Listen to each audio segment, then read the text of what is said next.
I meditate on the great Empress. She is red in color and her eyes are full of compassion, and holds the noose and goad and bow and flowery arrow in her hands. She is surrounded on all sides by all the powers such as Anima for rays, and she is the self within me. Devi Parashakti. Devi, the ultimate pure feminine consciousness. Parashakti is the cosmic mother. It is her cosmic womb from which billions and billions of universes come out and go in. And she is the source where the Big Bang and black holes all go on. Parashakti is the source Shakti, the source energy and the source power from which all of us came, which all of us are in right now, and which all of us are going to merge.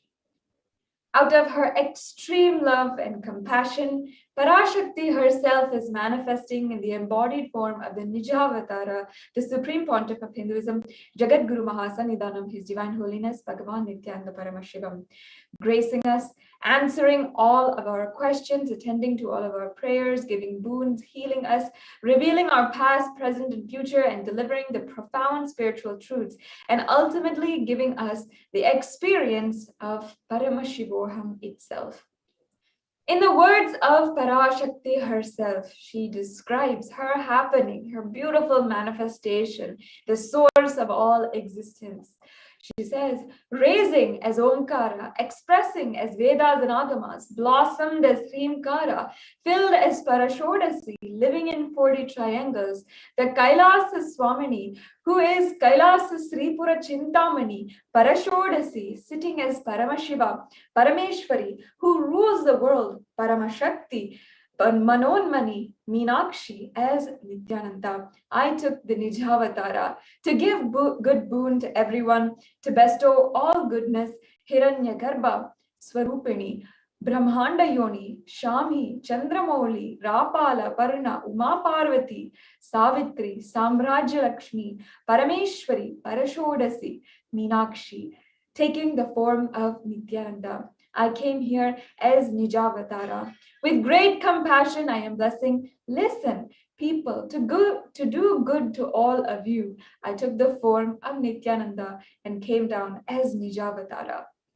Raising in Omkara, blossoming as Shiva, Shiva manifesting as the source of existence, powers of existence, expression of existence from the oneness of Om, blossoming into two as Prakriti and Purusha, blossoming into three as Ichcha, Kriya, and Jnana Shaktis, growing as the four Vedas, expanding as the five Panchabhutas, beyond the six chakras, filling as the Gotras of the seven Rishis, and expanding as the eight directions, existing as the nine Grahas, blossoming as the 10 Indriyas, being as the 11 Rudras, creating all of the worlds, bringing life to tell the truth and make the truth blossom in this world and to do good. Parashodasi, Meenakshi, in the form of Nityananda, I came to bless every one of you. The Supreme Pontiff of Hinduism has graciously given us the simple technique of how we can receive the divine presence of Devi Parashakti. The Supreme Pontiff of Hinduism guided literally when you are in the presence of Devi Parashakti, when she appears on your screen, literally you are seeing Paramashiva and Parashakti at that moment. She is there physically in your screen. So always receive her very traditionally. Keep two betel leaves, one banana, one betel nut, and one coin in front of the screen. Watch Devi. And the coin is considered the traditional dakshina. In Hindu tradition, it can be the lowest value. In India, it can be even 1 paise. In the USA, it can even be 1 cent. Of course, the Supreme Pontiff of Hinduism is not trying to monetize. If you have darshan after 100 days, it will just add up to $1. And in India, even 1 paise is okay. Offer that to Devi. And after the darshan is over, do namaskar and eat the banana, the betel leaf and betel nut, and take it as prasadam immediately. Collect those coins and just send it to the LA temple. This betel leaf, betel nut may look too small, but in a few days you will just realize how much it adds to your sacred sentiment, how much really you will feel that Devi Parashakti is there manifesting in front of you. And you will not take the Devi Darshan for granted. This is why the Supreme Pontiff of Hinduism has emphasized and revived the science of rituals, because rituals will break your monotonous unconscious mentality and lifestyle and remind you to raise yourself to a powerful cognition. It will literally break your unconscious behavior. Now here we have a sample pictures of what you can do to set up your tambulam. There's the 2 betel leaf, 1 banana, 1 betel nut, and 1 coin. And also if you have in your home and you'd like to offer, you can offer the small vastram or red bangles and flowers. All of these are extremely powerful sacred sentiment, very small things, but ultimately add up to offering our gratitude and literally manifesting Parashakti in front of us. Now, let us understand about Akashic readings from Devi Parashakti and how the Akashic readings will make a breakthrough happen in your life today.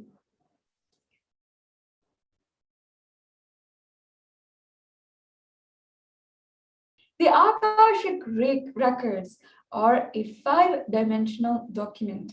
It is visual and so much more, and it is recorded in the dimension of space itself. The Akashic records are powerful readings from the cosmic archives, and they are not a prediction. Revelations that were made to the world by Devi Parashakti as of the 14th of April in 2021. Devi Parashakti revealed Corona is destroyed, but it will take 4 years for the political conspiracies done by humans to end. I will protect my devotees, disciples, and Kailasa Vasis. No suffering will come for my devotees, but it will take 4 years for the conspiracy of Corona to end. It will come to an end in 2025. It is a conspiracy, a human conspiracy. You are asking about the suffering of Corona in India. And Devi Parashakti reveals, listen properly to what is said. With honesty, I'm telling you the real truth. The cosmic pralaya has stopped. The Corona second wave that is happening now is a bioweapon. And what is happening is a bio war.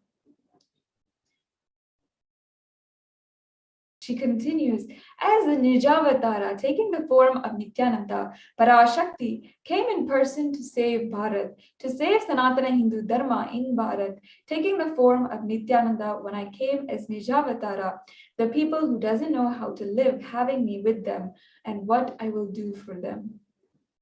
World cannot be sacrificed for the sake of conspiracies done by some ignorant thieves who got stuck in the Maya. Srishti should not have loss. Cosmos should not have destruction. To save the cosmos from Pralaya, I made a huge ship. Its name is Adi Kailasa. Adi Kailasa is the ship that will gather all the enlightened powers of this cosmos and save the people from the Pralaya. Through the tricks of traitors, rule of the enemies, and without any other way out, time came for the sailor itself to leave. And that is why the sky is boiling and moving towards huge destruction. Devi Parashakti warns people, even if children do mistakes and ignorance by getting stuck in Maya, as it is Parashakti, Paramashakti, Parashodasi, Manonmani, my responsibility to save the cosmos from the destruction. I am telling some of the truths. Listen properly. Within the next few months, not in thousands or lakhs, lives will be lost in crores. Crores of lives will be lost in India. And I'm telling you the truth. I am telling you for the good. Search for protection in your life. These are the direct words revealed by Devi Parashakti from the 12th of May 2021. Where she has guided the entire humanity, Hindus at large, and especially in India, what is going on right now, and how to seek protection in your life.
I welcome you all with my love and respect. Let you all open all your. A small glimpse into what Devi Parashakti has revealed. The truth is that just by listening to this, just by being in the presence of Devi Parashakti, you can have a ultimate breakthrough in your life. But how is that possible? Let us now understand. Let's understand what are the Akashic records themselves. Akashic records are records created in the space, whatever has happened in time and there as a file. Nothing can be destroyed. This is the words from the Supreme Pontiff of Hinduism himself. He says, please understand, none of your actions, thoughts, plans, emotions, words, nothing can be destroyed. Akashic records are the cosmic archives of everything that has happened, happening, and will happen.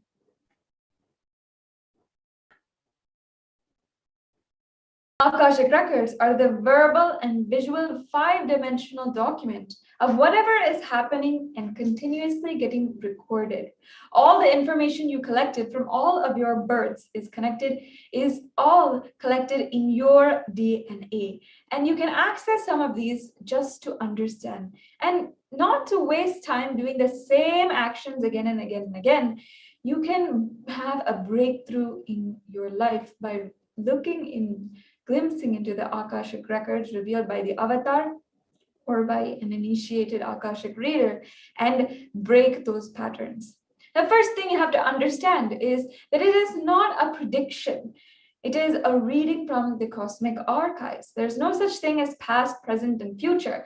Beyond space, creation and destruction happen simultaneously. In the dimension of time starts the past, present, and future. But in the Akashic records, there is no past, no present, and no future. That's why it's called what has happened, happening, and what will happen or yet to happen. It is already clearly recorded in the Akashic records and can be accessed by the incarnation of Paramashiva.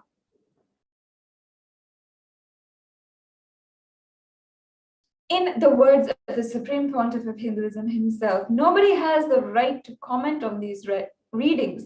Nobody has a right to manipulate these readings. Nobody has a right to interpret or give their judgments or their suggestions on these readings at all. They are complete unto themselves. And for anybody to live in tune with the cosmos, Jivan Mukti, living enlightenment, does not need any special practice other than listening to these great readings again and again. When you listen to these great readings, naturally your negative logic is penetrated, broken, and these truths settle in your inner space and they make you live enlightenment. Now, only an avatar can decode these Akashic readings. And as an avatar of Paramashiva, the Supreme Pontiff of Hinduism has graced the humanity with the blessings and darshan of the form of Devi Parashakti.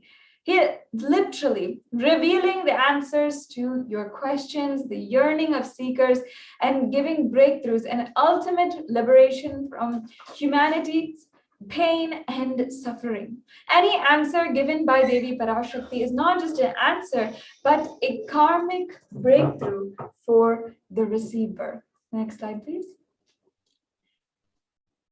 Now, this is the Shastra Pramana, the scriptural reference for the Akashic reading. This is from the Vijnana Bhairava Tantra, Dharana 61 and Sutra 84. In this, Bhagavan Paramashiva says, looking at this spotlight infinite etheric space, Akasha, beyond the sky and clouds, one should fix one gaze from the third eye without blinking continuously and make the body and inner space steady and motionless. In that very moment, O Devi, one attains the nature and powers of the infinite space, Bhairava.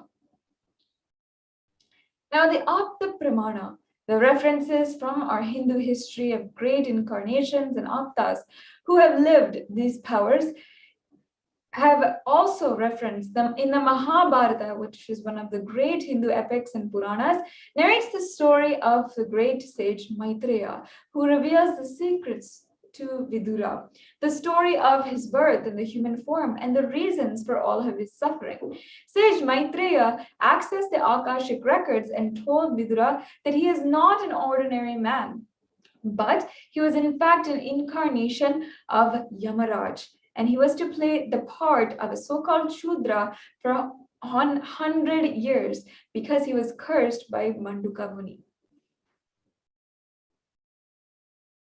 Now, this brings us to the benefits of Akashic reading. How does it actually bring a breakthrough in your life? And it comes back to the point of that all of the information that you have collected from all of your births is in your DNA.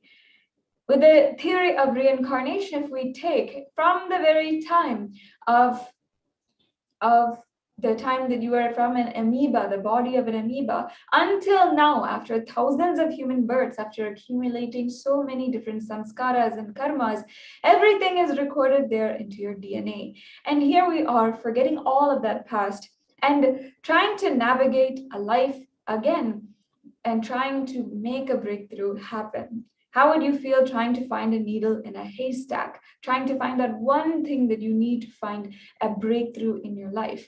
If you just had the key in your hands and you knew what is the exact pattern that you have been facing for thousands of births and how to get through it with the blessings of Devi Parashakti herself, wouldn't you want to give it a chance and have the Akashic readings for yourself?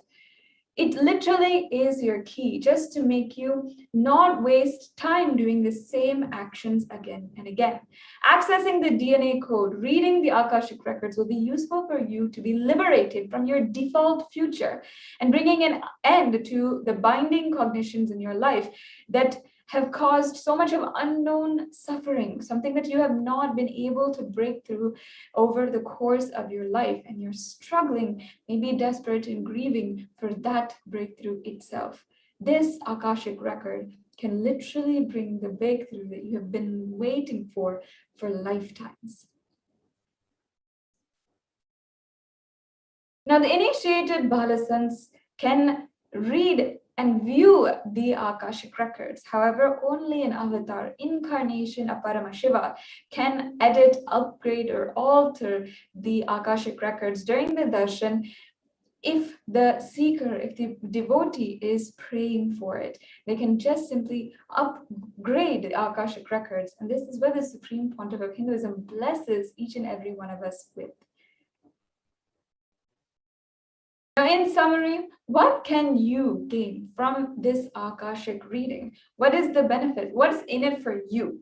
First of all, this is the most accurate and unbiased answer to the questions about your life, destiny, purpose, or any everyday part of your life. You can be spiritually healed of physical and emotional problems with just one look or word. And you can understand the reason behind your life's happenings. You can get the clarity to finally redesign your future as you want it. This, in summary, is what and how you can make a breakthrough happen within just the next few hours in this digital divine experience of the Devi Parashakti Akashic readings. We just understood the introduction to Devi Parashakti and the greater understandings of the Akashic records. So now we will understand and go deeper into what Devi Parashakti has revealed over the course of the last few months and how she has guided humanity to greater breakthroughs in their life, how she is literally here as a superior divine form, a superior energy in order to guide the whole of humanity and bring more and more completion in the world. So after a quick break, we will come right back to you for the further segments in today's program.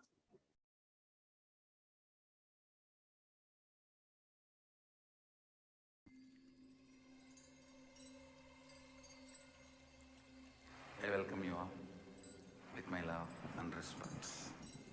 Let you all open all your three eyes. Om Nityananda Paramashivoham.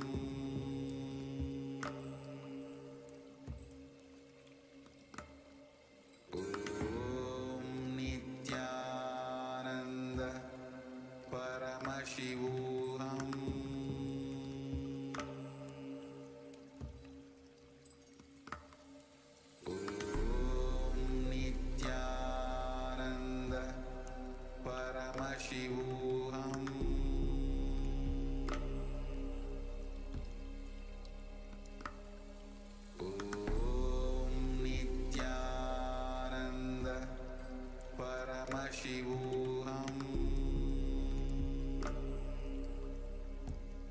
There are some great spiritual sciences unique to Hinduism.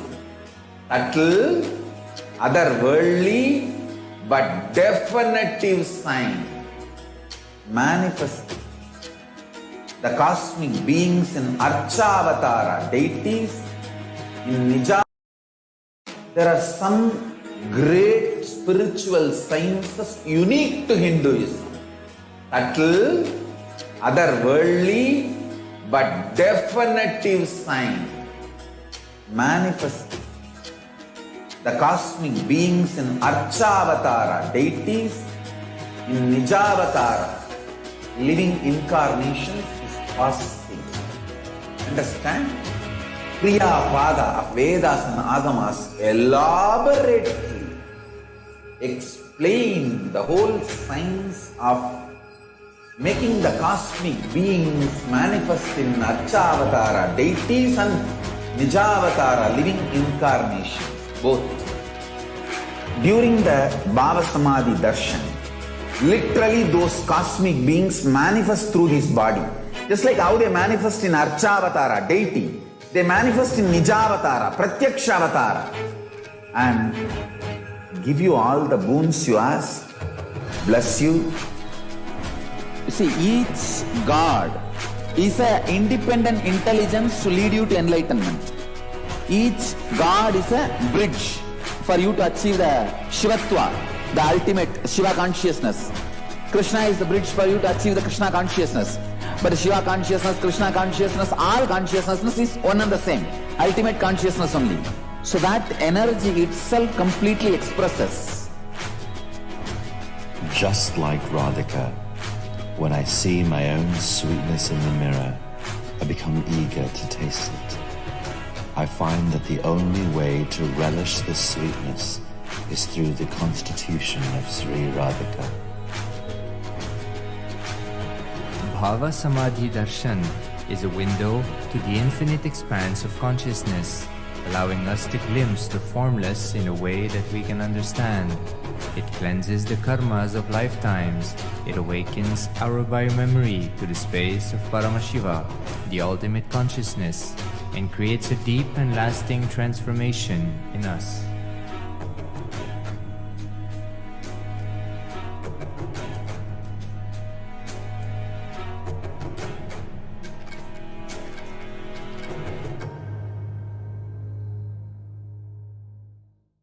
there are some great spiritual sciences unique to Hinduism.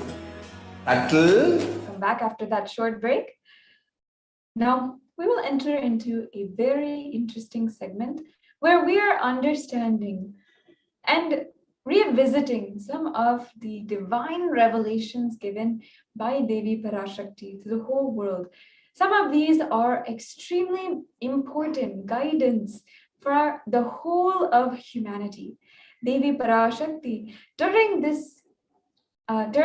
this time when the whole world is facing so many repercussions of our unconscious actions, now Devi Parashakti is literally manifesting through the Supreme Pontiff of Hinduism, guiding step by step, giving us answers to our day-to-day problems, to our questions, to our prayers, whatever it is, and to what the whole world is going through at the moment.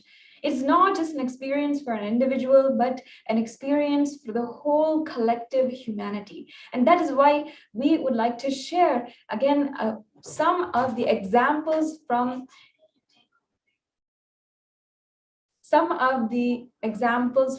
the Devi Parashakti Akashic readings that today we're going to go over the 27th of April, what Devi Parashakti had revealed on the 27th of April 2021 on neem flower and its significance in the world. So now let us watch that video.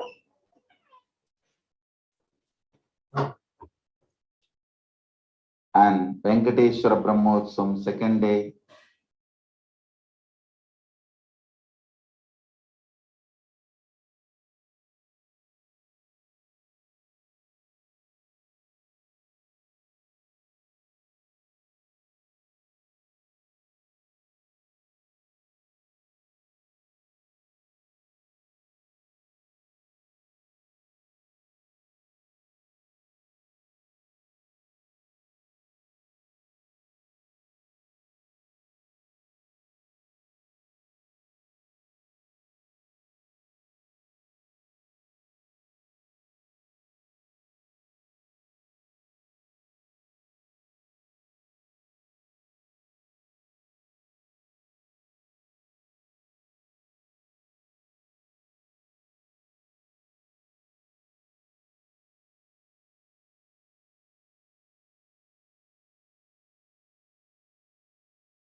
Ooh.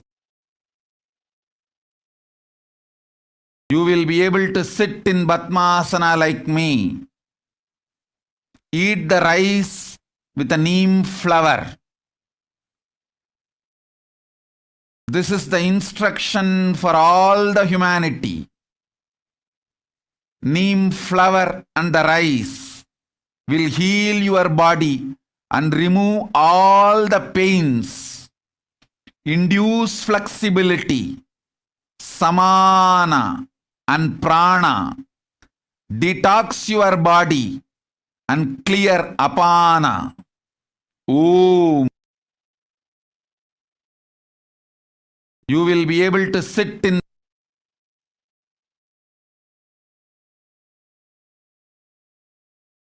Now let us understand what the Supreme Pontiff of Hinduism said. We'll just briefly go over it and understand the benefits of neem flower.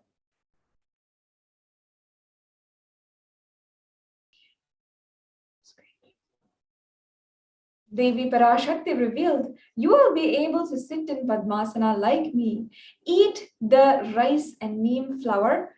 The instruction for all of you, the flour and rice.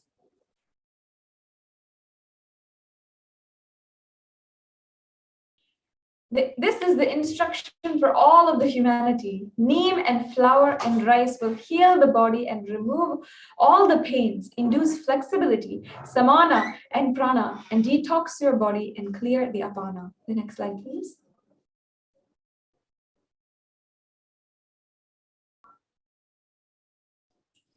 The neem tree offers several health benefits, and this is recorded in so many journals, so many scientific journals in so many places of the qualities of neem. All the parts of this tree are useful and known for its medicinal purposes. The flowers, just as the leaves, have plenty of therapeutic benefits, which explain its many uses in the Ayurvedic medicinal in the ages.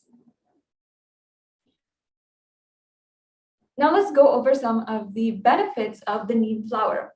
In the digestive health, neem flowers help in improving digestive health, and they are used mainly in their dry powdered form for cooking. It can be included in its fried, boiled, dried, or roasted form in the rice dishes and in the sauces for therapeutic purposes. Next slide, please. It's also very important for weight loss. Neem flowers are extremely effective in losing fat, mostly from the belly area. The flower is known for its potent properties, which help in fat breakdown. So many of us, many times, even during the times when you're wanting to reduce weight, neem flower is prescribed so that people can lose weight effectively. It is also a very beneficial ingredient for improving liver health. Dried flowers can be powdered and consumed every morning, mixing a glass of warm water with the neem flower powder, and it helps cleansing in the liver, removes unwanted toxins from the body, and it is good for liver health as it acts as a purifier. Now, if you know a little bit about the basics of the digestive system, the liver is the organ in your body which actually cleanses your blood. So anything which purifies the liver, helps the liver improve, is ultimately detoxifying your entire system, your entire blood and circulation system. The next slide, please.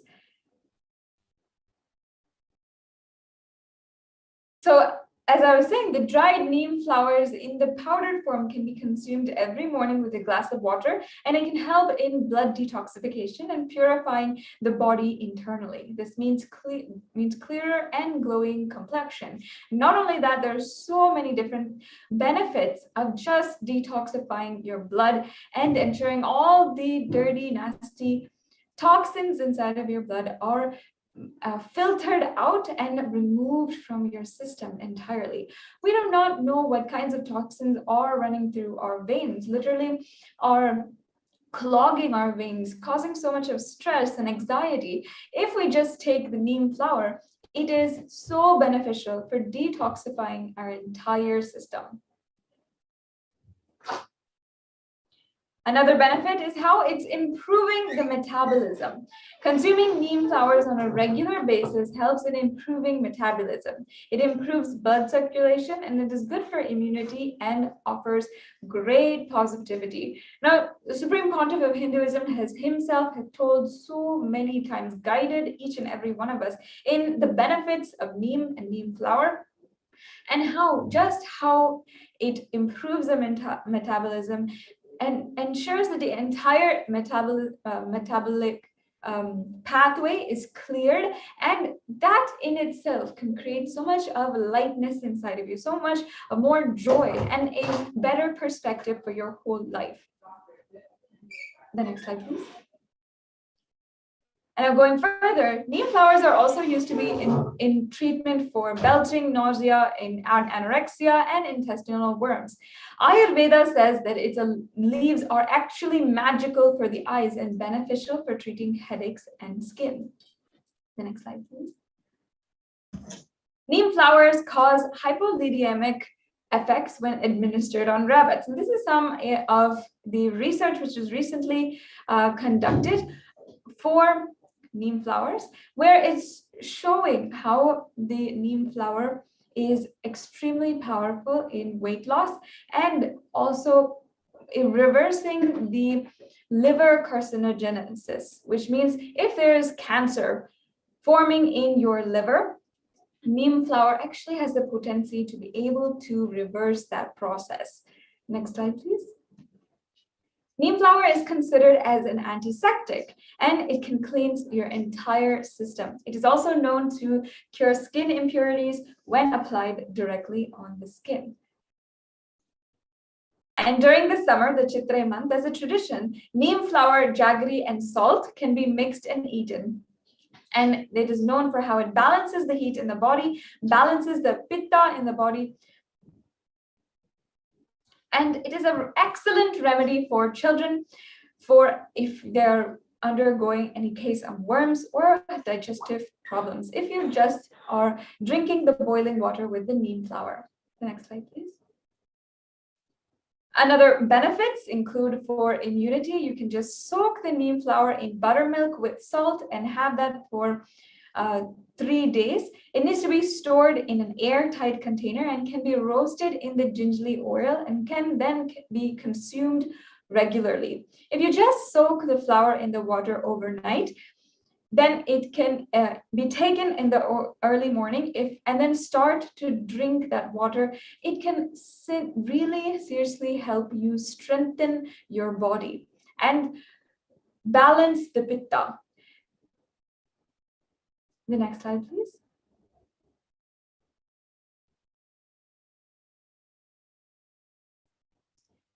These are some of the key secrets in how to use the neem flower. And you can see it's just an extremely easy way of digesting it. And it's also very accessible in many places across the world, whether you're in the United States or India or any place, you can have and purchase this neem flower, the powdered neem flower and the neem leaves, and start benefiting today. The Devi Parashakti herself revealed the secrets behind the neem flower, how it is not just a remedy for your physical ailments, but depression and the psychological things that we are going through in this day and age. When Devi Parashakti reveals this to us, we have so many benefits that we can receive, that we can experience just by following her simple words, just by taking these actions. Just this neem flower can bring so many tremendous breakthroughs in our life, from detoxification to better health, weight loss, whatever you are feeling you need in your life. And with the blessings of Devi Parashakti now, you will be following as she says and having the grace and her blessings as it is her instructions to take the neem flower and be protected from all different types of effects, the psychological effects, the mental effects, the neurological effects of the cosmic deluge and the pralaya ongoing now. The Devi Parashakti Akashic reading, this is just one example of what Parashakti has revealed to all of us, the great revelations, the instructions, the guidance that she has given for humanity itself. In the next further segments, we'll be understanding what Devi Parashakti has revealed more and more further as we go on in today's program. So with this, we will now conclude this segment and move to the further segments in today's program after a quick break.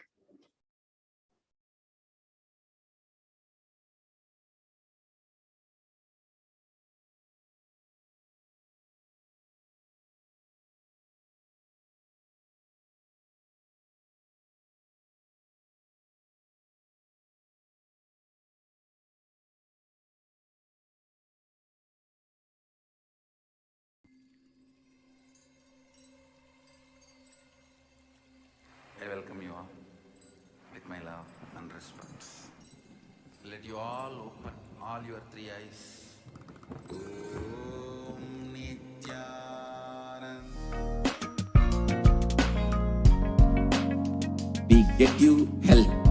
We get you ability to build beautiful relationships in your life.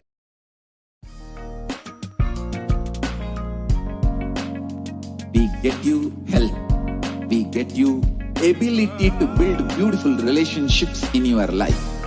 We get you direct spiritual support, and we make sure you become wealthy.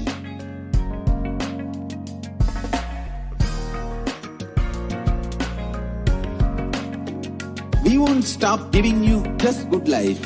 We will literally not stop till you live enlightened life. Manifesting the state of Paramashiva, space of Paramashiva, powers of Paramashiva, being of Paramashiva.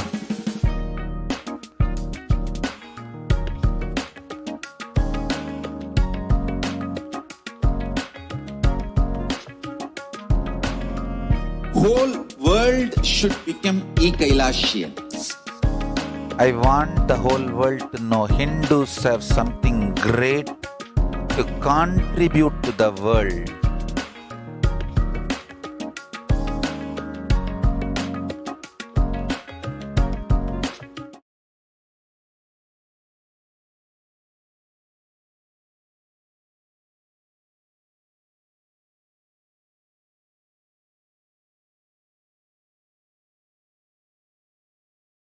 Sorry for that technical glitch. After a very quick break, we'll now enter into this next exciting segment where all of the viewers who are watching us right now can understand how to post your questions for Devi Parashakti. This Devi Parashakti Akashic reading is your digital experience with the divine.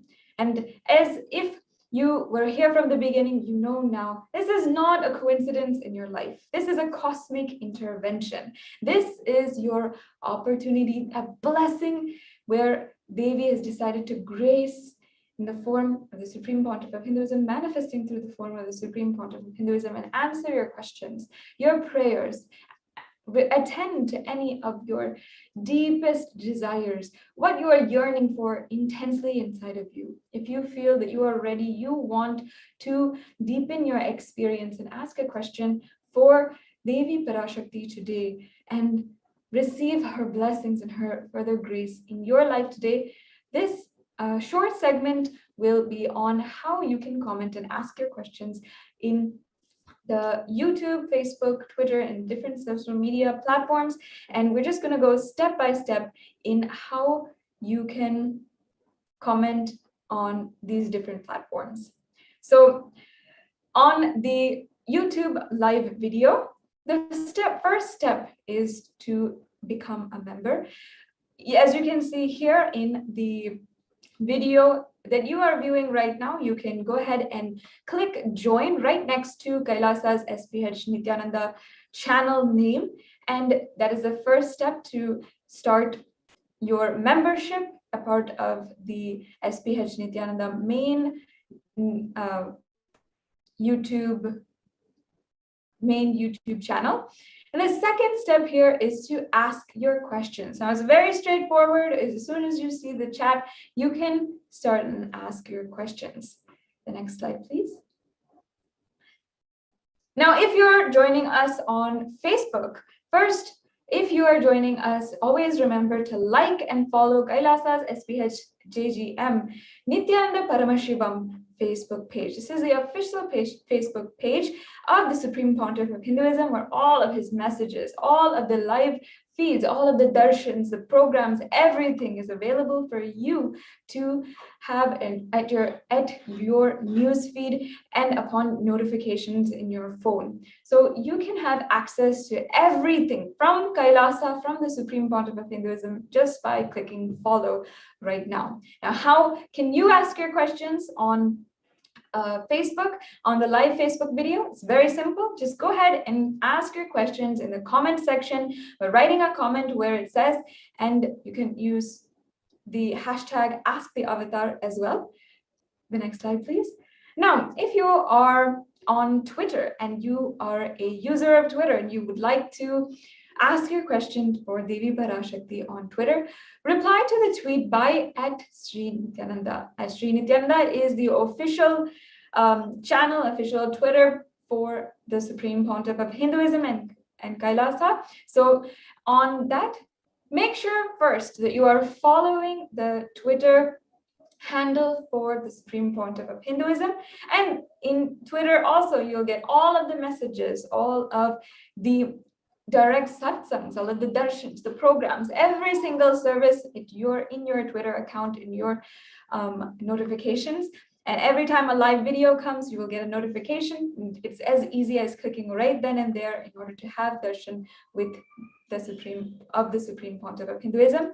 So if you would like to use Twitter and ask your question to Devi Parashakti herself today, in the second step, as you can see, you can ask your question in the reply section of the tweet with hashtag #AskTheAvatar. So every day we'll have the tweet for the Devi Parashakti Akashic readings, and you can reply to that tweet and use the hashtag #AskTheAvatar, ask your questions, and Devi Parashakti will answer your questions from Twitter.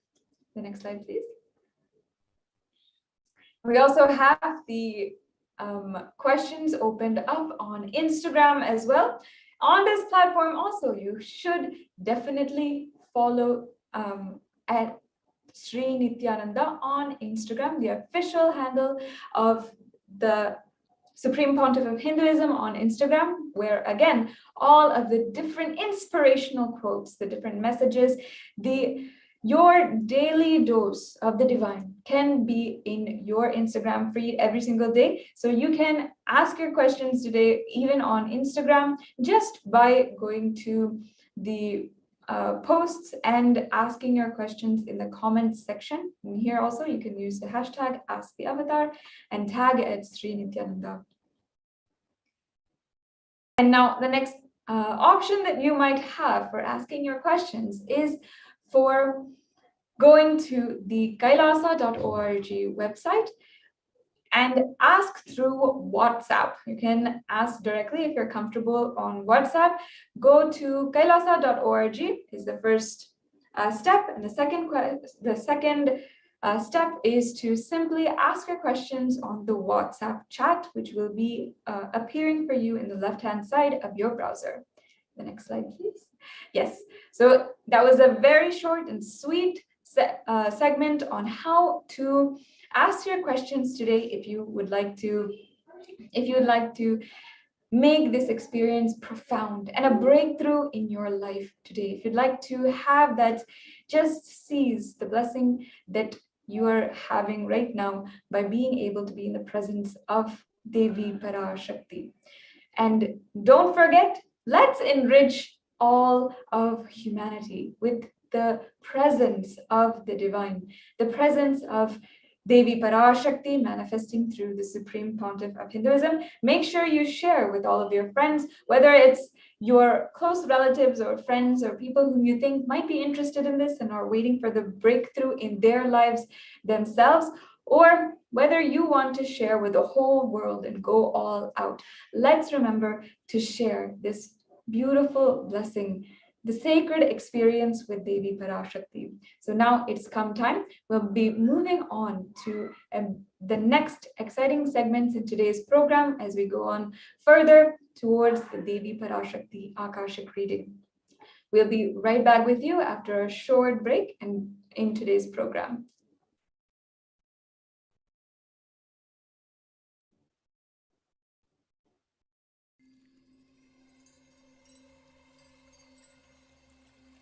I welcome you all with my love and respect.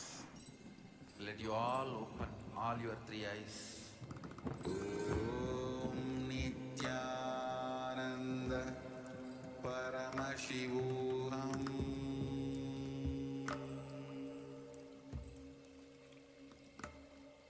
Om Nityananda Paramashivoham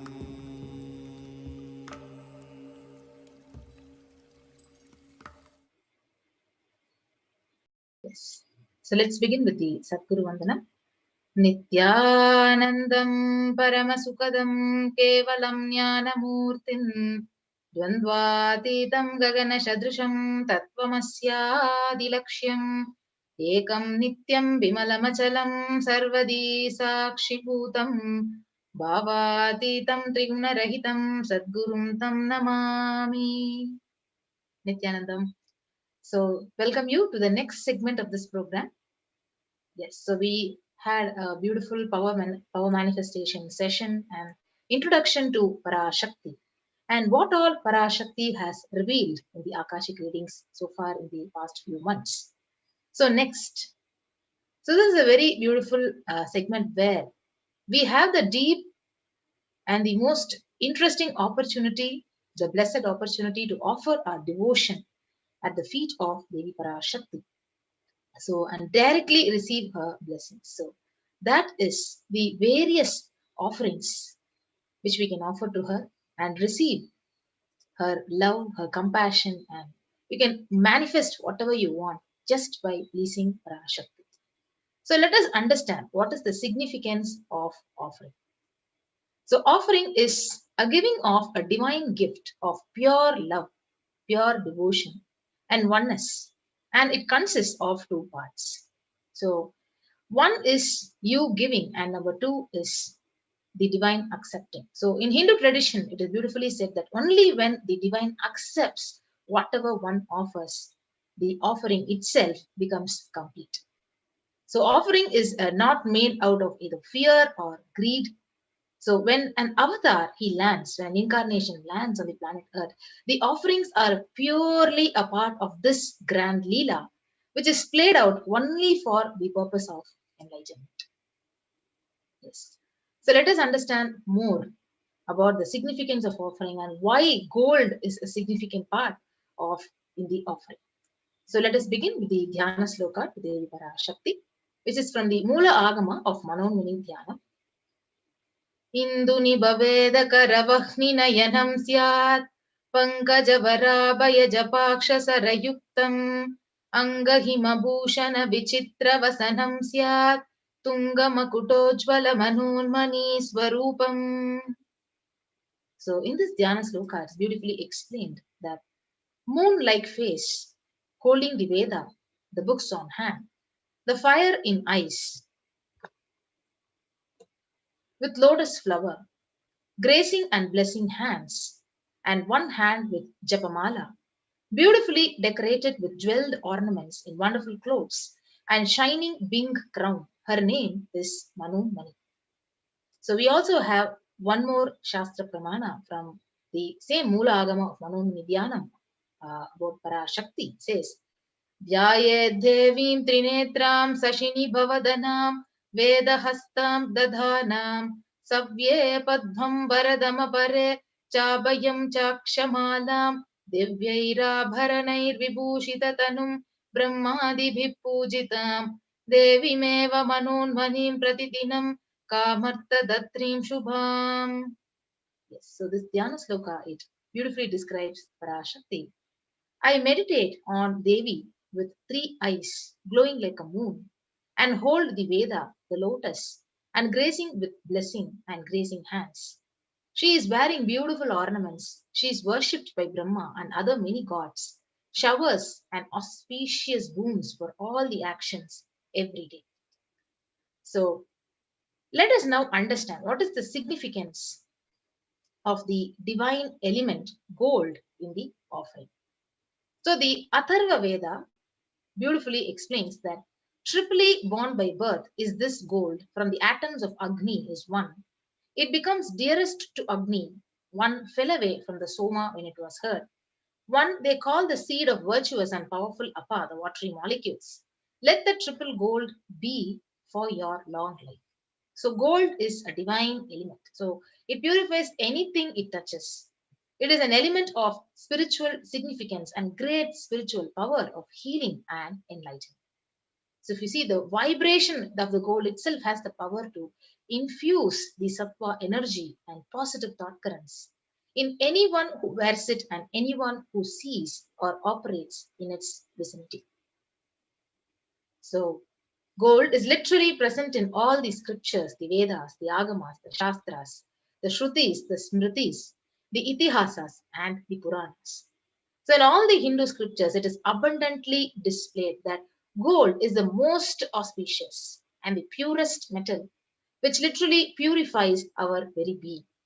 So in the Hindu civilization, everything was built in gold, exchanged in gold, and even the ritual feasts were offered in golden bricks. So when one was to be saved from life-threatening illnesses, gold was literally offered as a ritual fee. So gold was in abundance and used for weighing equivalent amounts of commodities, including cows. So kingdoms were built with huge doors of gold. The streets would have huge columns and huge archways made of gold. Horses and cows were dressed up in gold. So the Hindu civilization, it thrived on the banks of the river of gold. And the Indus River, it was called as Hiranmaya, the river of gold in Rig Veda. The river Saraswati was called Hiranyavartani in Atharva Veda. So gold is literally the supreme element for offering gifts to the ones you love and revere. So temples are constructed, paved in gold, deities are made in gold, and decked and adorned in gold because it preserves the enlightenment energy for thousands of years and it lasts forever. Yes. So with that understanding about the offering of the divine element gold, why do we need to offer the divine element gold to Parashakti?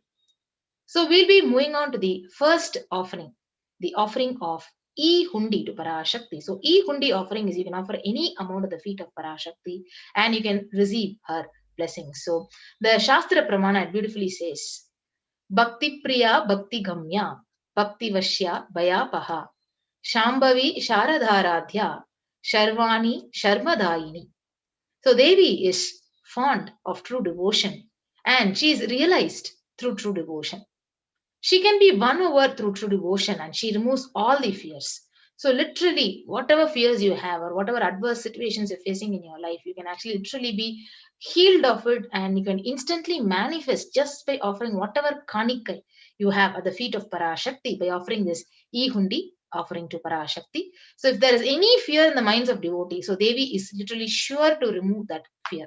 So you can offer your gratitude and devotion to Devi Parashakti by offering this E-Hundi offering and literally your name will be chanted during the puja when it's done to Parashakti. So this E-Hundi offering can also be offered through the super chat and super sticker option in the YouTube live stream. So at the end of this various offerings list, I'll be helping you and guiding you through that offering. So let's move to the next offering. The next offering is the Sankalpa chanting. So the Sankalpa chanting is the beautiful Devi Mahatmyam verse. It says, Tayaitan mohyate vishvam saiva vishwam prashuyate sayachitta cha vijanam tushtarudhim prayaschati. The goddess enchants this universe and she herself gives birth to this universe. That goddess, being prayed without interest in anything, gives that knowledge that leads to salvation and gives wealth in materialistic sense. So literally the conscious resolution that you're creating to manifest whatever you want as reality. So Devi blesses and she makes that into reality and she blesses you for all your wishes that you're yearning for to come true. So you can offer the Sankalpa chanting at $1 and you can also fill out that link, the Sankalpa link. So when your family names are actually filled out, your names will be chanted when the puja is done to Parashakti. So you can go to the link tiny.cc/Devi-offerings and offer the Sankalpa chanting at $1. So we'll move on to the next offering. The next offering is the Sahasranama Swarna Kasu. So the Lalita Sahasranama verse, it says, Nama Parayana Prita. So which beautifully explains that she who likes the repetition of her various names. So 1008 names of Devi Parashakti. So each of these names of Parashakti will be inscribed in the gold coins and these gold coins will be done as an Archana offering, the Mahameru of Devi Parashakti. So you can offer this gold coin which is inscribed with 1008 names and you can receive the blessings of Parashakti. So each of these names is one of the divine quality of Parashakti. When you're offering this coin, each of your divine qualities, the Ananta Kalyana Guna of Parashakti is literally awakened inside of us. So it is available at $75, $151 and $251 in 3 sizes. So the next offering to Parashakti is the Mukta Anguti, the finger ring with a pearl. So the Meenakshi Pancharatnam, it beautifully explains. Muktahara lasat kirita ruchiram purnendu vaktra prabham shinjannu pura kinkini manitaram padma prabhabasuram sarvabhishta phalapradam girisutam vaniramasevitam meenakshim pranatosmi santatamaham karunyavaram nidim. So I bow to the goddess Meenakshi, whose crown has garlands of pearls, and the face shining like a full moon, who wears anklets that are studded with gemstones and has small bells, who is shining like the splendor of lotus, who grants all the wishes, the daughter of the mountain, who is worshipped by the goddess Vani and Rama. I remain ever bowing to goddess Meenakshi, the ocean of compassion. So this Mukta Anguti, the finger ring with the pearl, literally when you're offering this, you're touching the fingers of Parashakti herself and feels like that. And when you offer, you literally receive blessings, especially in all your business endeavors. So Devi literally showers with all her auspiciousness, especially in your business endeavors. You can offer this finger ring with a pearl to Parashakti at $251 or $501 or $750. So you can go onto the link tiny.cc/Devi-offerings. The next offering is the offering of the Swarna Padma Pushpam. Yes, the golden lotus. So the Swarna Padma Pushpam is beautifully described in the Kamikagama verse that all the kalasas should be wound around with suitable thread and covered with new cloth. So they should be adorned with lotus flower made of gold. So what is the significance of the lotus in our Hindu tradition? So there are hundreds of scriptural references for using this lotus when you're worshipping Paramashiva and Parashakti. So almost everything in the worship of the ultimate, it involves consecration of deities, of worship, meditating, or the mudras, asanas, everything when you're worshipping, it involves the lotus flower, either the lotus petal, the lotus pericarp, the lotus leaf. So lotus itself is considered as a divine flower. So the Shakti of Paramashiva is also called as lotus. The base of Paramashiva Linga is a lotus. The disciple of Paramashiva is also considered as a lotus. So you can offer these lotus, golden lotus in various sizes you want to, and you can receive the blessings of Parashakti, literally to achieve the state, the space, the powers of Parashakti in your inner space amidst whatever adverse situation you are actually facing in your life. So you can offer it at $600. The next offering is the offering of Swarna Metti, the golden touring. So the Shastra Pramana, it beautifully says, Nakadi Viti Samchanna Namajjanna Tamoguna Padadvaya Prabhajala Parakrita Saroruha.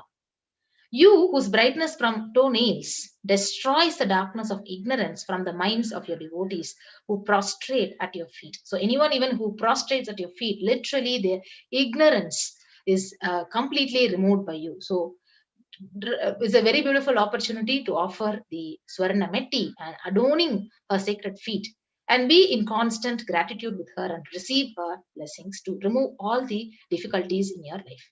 So Swarna Metti, the golden touring, can be offered at $750. The next is the Swarna Mangtika, the golden hairline jewelry. So Sudha Sarabi Varshini, so she who makes the nectar flow in all our nerves from the Sahasrara, that is, she gives the very pleasant experience of the ultimate. So the Mangtika, it represents the nectar which is flowing from the Sahasrara chakra, which is fully opened. So we can offer this Mangtika and receive the blessings to achieve the complete bliss, the complete completion from Devi Parashakti. So you can offer the Swarna Mangtika, the golden hairline jewelry, at $750. Yes. So the next important offering is the Pratyaksha Pada Puja. So you really have the opportunity to enjoy the breathing space of the avatar, the Parashakti herself. And literally, the mirroring of the neurons literally happens when you enjoy the space of Parashakti, especially during the Pratyaksha Pada Puja, because you physically sit and meet, you physically and through the virtual conferencing, you experience the presence of Parashakti. So the Saundarya Lahari, it beautifully explains, nails have been sharpened by constantly being touched by the crowns of celestial beings who always prostrate before Devi. So Tamo Guna is darkness, and in this shloka, Tamas is indicative of ignorance in the minds of devotees, and by constantly prostrating before Devi, their ignorance is removed and they attain knowledge. So you can offer the Pratyaksha Pada Puja and receive the blessings of the Supreme Pontiff of Hinduism, Jagat Guru Maha Sannidhanam, and literally, so whatever you're asking, it is going to come into reality because you're going to just enjoy the breathing space of Parashakti and Paramashiva. So you can offer it at $1,008.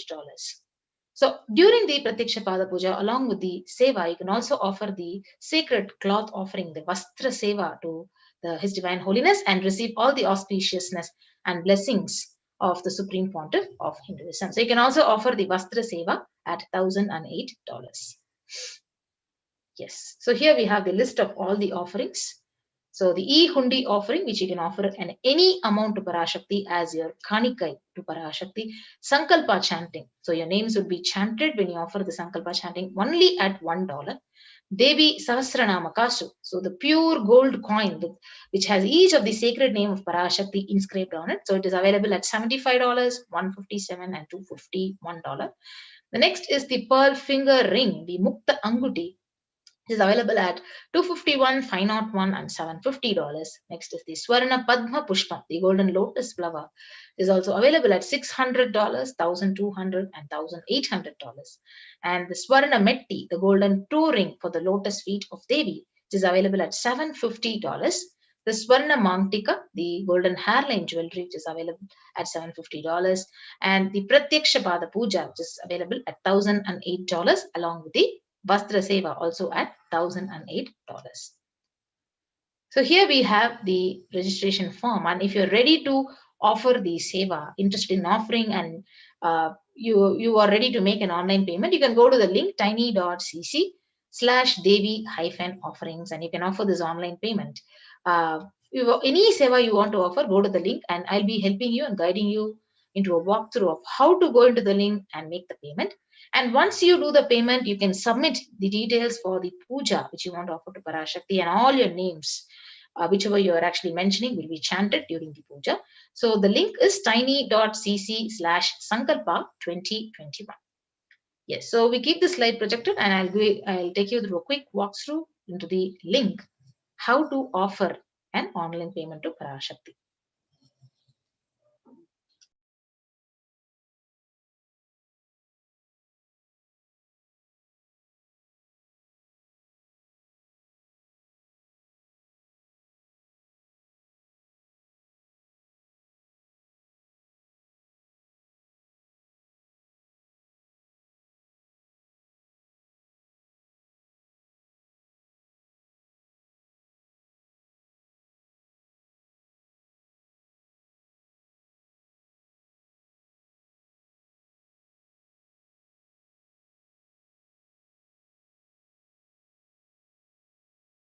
Yes, so when you go to the tiny.cc/offerings link, you'll be guided to this page. It says Parashakti Bhavasamadhi Darshan donations. So you can go and choose an option in the Seva, so whatever option you want to offer. So to Devi Parashakti, for example, the Mukta Anguti, you're selecting it for $251. You can go ahead and add it to the cart. So once you add it to the cart, then you will be guided to the next page. So you can go to this page, and once you go down, you'll be seeing a tab called proceed to checkout. So you can proceed to checkout to continue to do your online payment. So once you proceed to checkout, you will also be guided to the next page where all your billing details with your name, your address, your country, all the details will be required. And once you fill out that with your debit card or Visa card number, and then you can actually go and place your order here by clicking onto this button. So once you finish making an online payment to offer any one of these sevas to Devi Parashakti, you can go to the next link, the Sankalpa link. So where you can mention all your names, whichever all your family members' names to offer the puja to Parashakti. So you can click on to the next tab and go down, and you can actually fill out all the details with your name, your payment details, your email address, and all the details required, and also click on the Devi Bhava Samadhi Darshan here and move to the next button, and you can submit this form. And when the puja is offered, your names will be chanted during the puja to Parashakti. So not only this, we also have one more opportunity to offer the e-hundi when the live Akashic reading session is happening in the YouTube live stream. So in the YouTube live stream, when the live Akashic reading session is happening, you can go ahead and offer the super e-hundi through the super chat and super sticker option. So when you go to the live stream in YouTube, in the right side, you'll be guided to the super chat and the super sticker option here. You can click on to the super sticker and super chat option and offer whatever amount you want to offer to Parashakti as a token of deep gratitude and love. Yes. So with that, we come to the conclusion of this segment, and we'll be quickly moving on to the next segment of this program after a short break.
I welcome you all with my love and respects.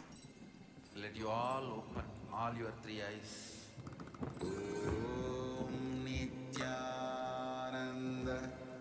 Paramashivoham.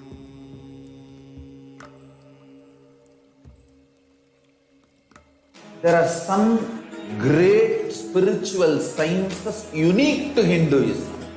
Subtle, otherworldly, but definitive sign.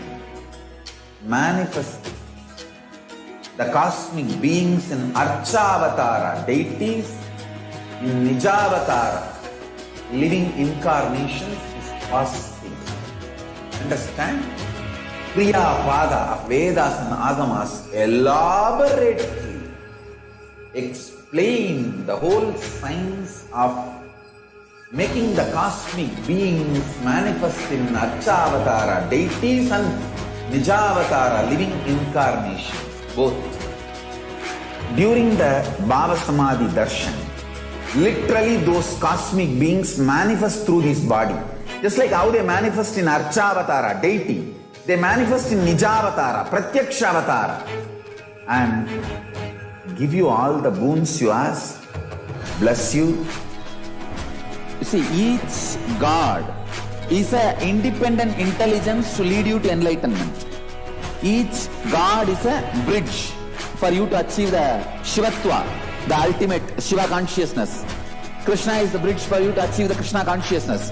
But Shiva consciousness, Krishna consciousness, all consciousness is one and the same. Ultimate consciousness only.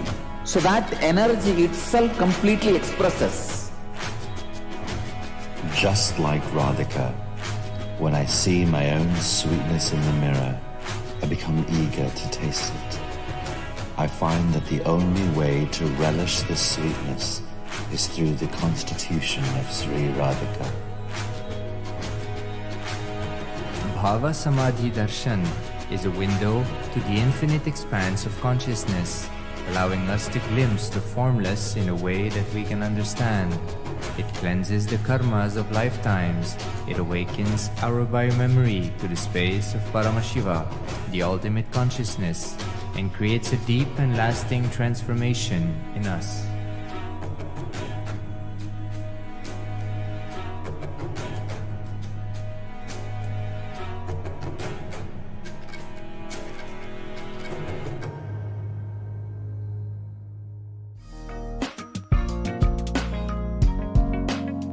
We get you health. We get you ability to build beautiful relationships in your life. We get you direct spiritual support, and we make sure you become wealthy.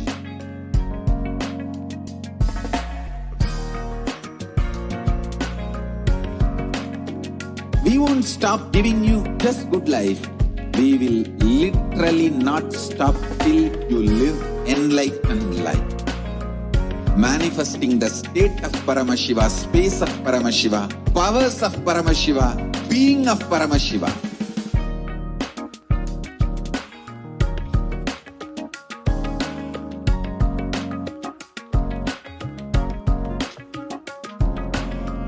Whole world should become Kailasians. I want the whole world to know Hindus have something great to contribute to the world.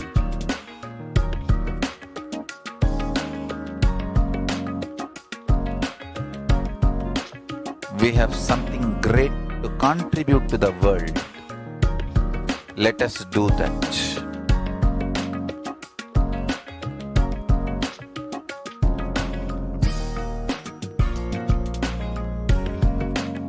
Kailasa is proper customized spiritual service helping you to identify your root patterns of suffering. We have perfected the science of helping every individual from every cultural, religious, nationality background.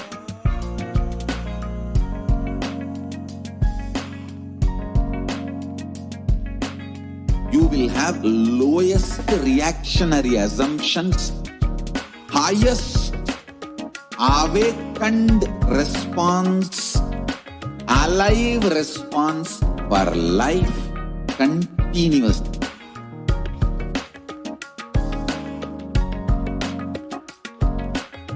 Kailasa is enlightenment ecosystem, literally enlightenment.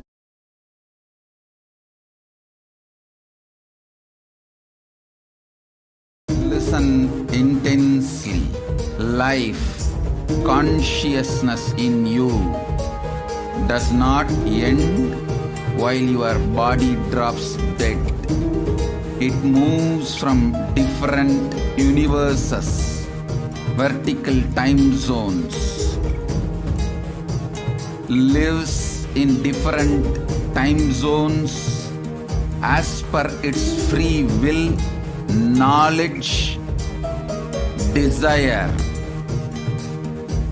but ultimately to get enlightened, complete liberation, Paramashiva Padam, your soul has to come back to this Karma Bhumi, the Bhumandala.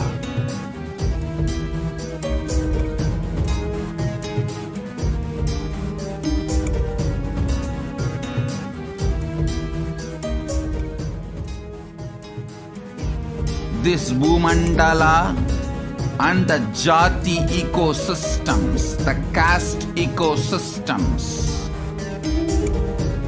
Hindu, Jnana, Sannyasa, Yoga, Grihastha, multiple spiritual ecosystems are created for the souls to come back and rebirth and grow more and more towards enlightenment easily, quickly, in accelerated speed and space.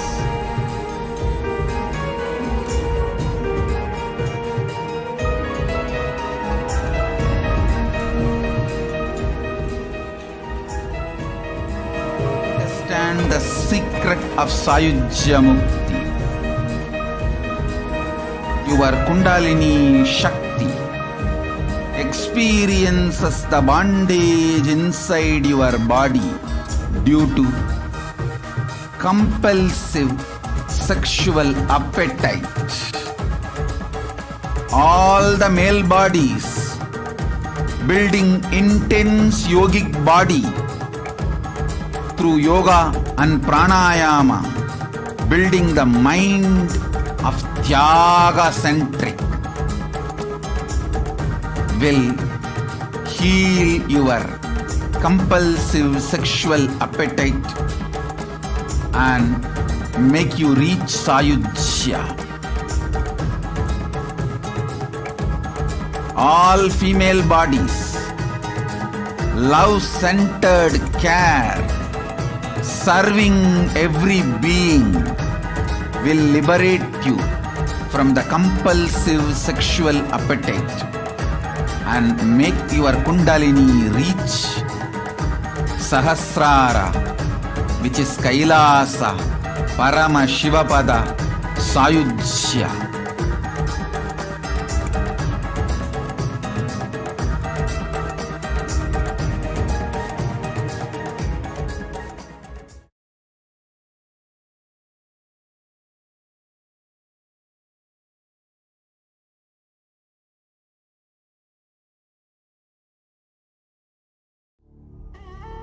What I mean by the word Kailasa, listen intensely.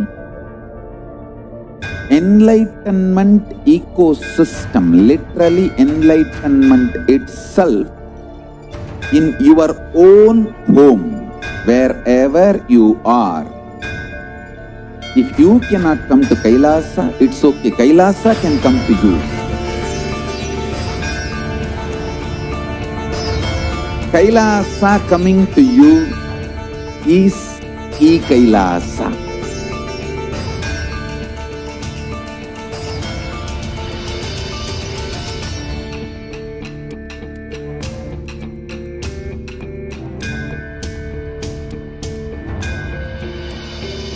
I will revive Hinduism. I am a Hindu revival.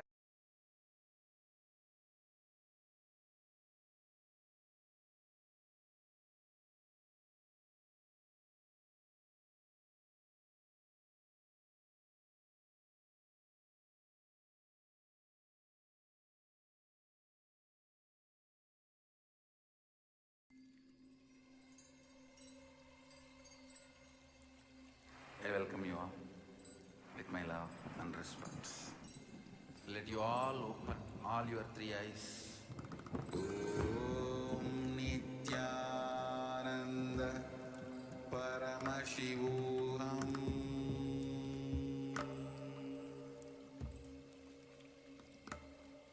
Om Nityananda Paramashivoham.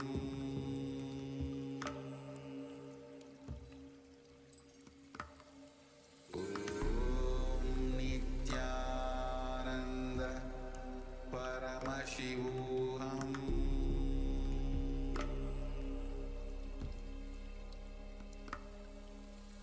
Om Nityananda Paramashivoham. Om Nityananda Paramashivoham.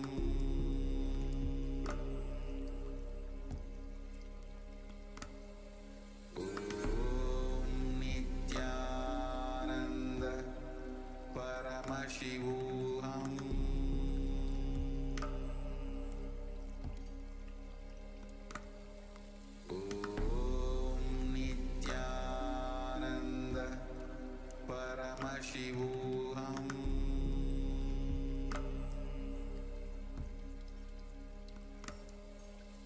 Om Nityananda Paramashivoham.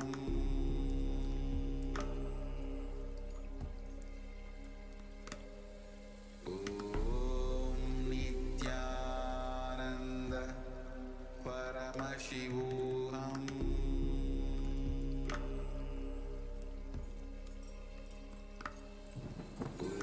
Om Nityananda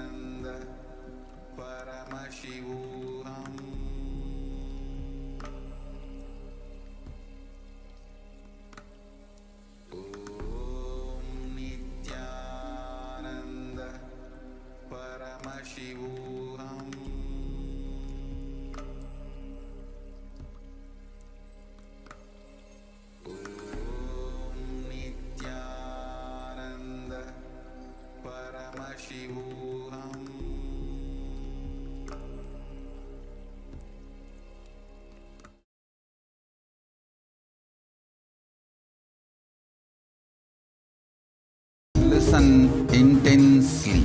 Life, consciousness in you does not end while your body drops dead. It moves from different universes, vertical time zones, lives in different time zones as per its free will, knowledge, desire, but ultimately to get enlightened, complete liberation, Paramashiva Padam, your soul has to come back to this Karma Bhumi, the Bhumandala.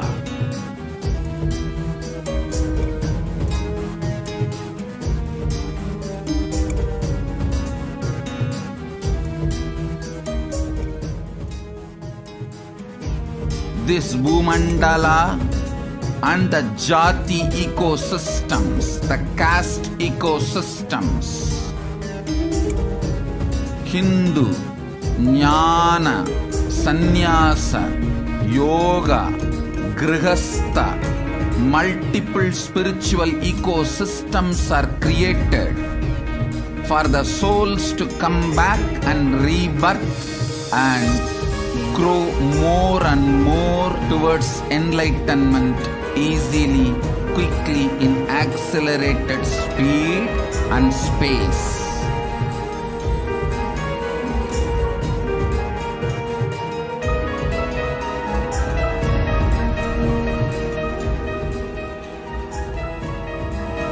Understand the secret of Sayujya Mukti. Your Kundalini Shakti experiences the bondage inside your body due to compulsive sexual appetite. All the male bodies building intense yogic body through yoga and pranayama, building the mind of Tyaga-centric, will heal your compulsive sexual appetite and make you reach Sayujya. All female bodies, love-centered care, serving every being, will liberate you from the compulsive sexual appetite and make your Kundalini reach Sahasrara, which is Kailasa, Parama Shivapada, Sayujya.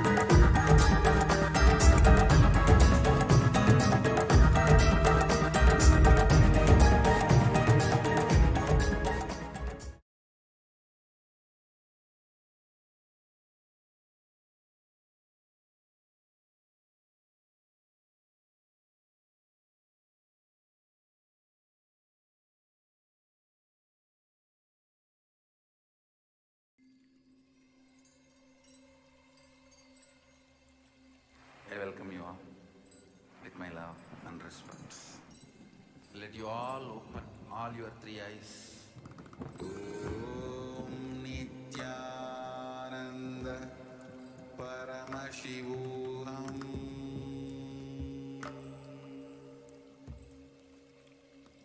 There are some great spiritual sciences unique to Hinduism. Subtle, otherworldly, but definitive sign manifesting the cosmic beings in Archavatara, deities in Nijavatara, living incarnations is fasting. Understand? Kriya Pada of Vedas and Agamas elaborately explain the whole science of making the cosmic beings manifest in Archavatara, deities and Nijavatara, living incarnations, both. During the Bhava Samadhi Darshan, Literally, those cosmic beings manifest through this body. Just like how they manifest in Archavatara, deity, they manifest in Nijavatara, Pratyakshavatara, and give you all the boons you ask, bless you. You see, each God is an independent intelligence to lead you to enlightenment. Each God is a bridge for you to achieve the Shivatva, the ultimate Shiva consciousness. Krishna is the bridge for you to achieve the Krishna consciousness. But Shiva consciousness, Krishna consciousness, all consciousness is one and the same. Ultimate consciousness only. So that energy itself completely expresses. Just like Radhika, when I see my own sweetness in the mirror, I become eager to taste it. I find that the only way to relish this sweetness is through the constitution of Sri Radhika. Bhava Samadhi Darshan is a window to the infinite expanse of consciousness, allowing us to glimpse the formless in a way that we can understand. It cleanses the karmas of lifetimes. It awakens our biomemory to the space of Paramashiva, the ultimate consciousness, and creates a deep and lasting transformation in us.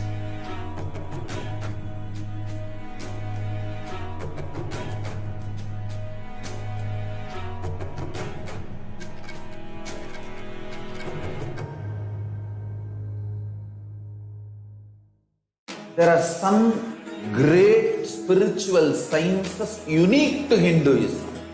Subtle, otherworldly, but definitive sign. Manifesting the cosmic beings in Archavatara, deities, in Nijavatara, living incarnations is possible. Understand? Kriya Pada of Vedas and Agamas elaborately explain the whole science of making the cosmic beings manifest in Archavatara, deities, and Nijavatara, living incarnations, both. During the Bhava Samadhi Darshan, literally those cosmic beings manifest through this body. Just like how they manifest in Archavatara, deity, they manifest in Nijavatara, Pratyakshavatara, and give you all the boons you ask, bless you. You see, each God is an independent intelligence to lead you to enlightenment. Each God is a bridge for you to achieve the Shivatva, the ultimate Shiva consciousness. Krishna is the bridge for you to achieve the Krishna consciousness. But Shiva consciousness, Krishna consciousness, all consciousness is one and the same. Ultimate consciousness only.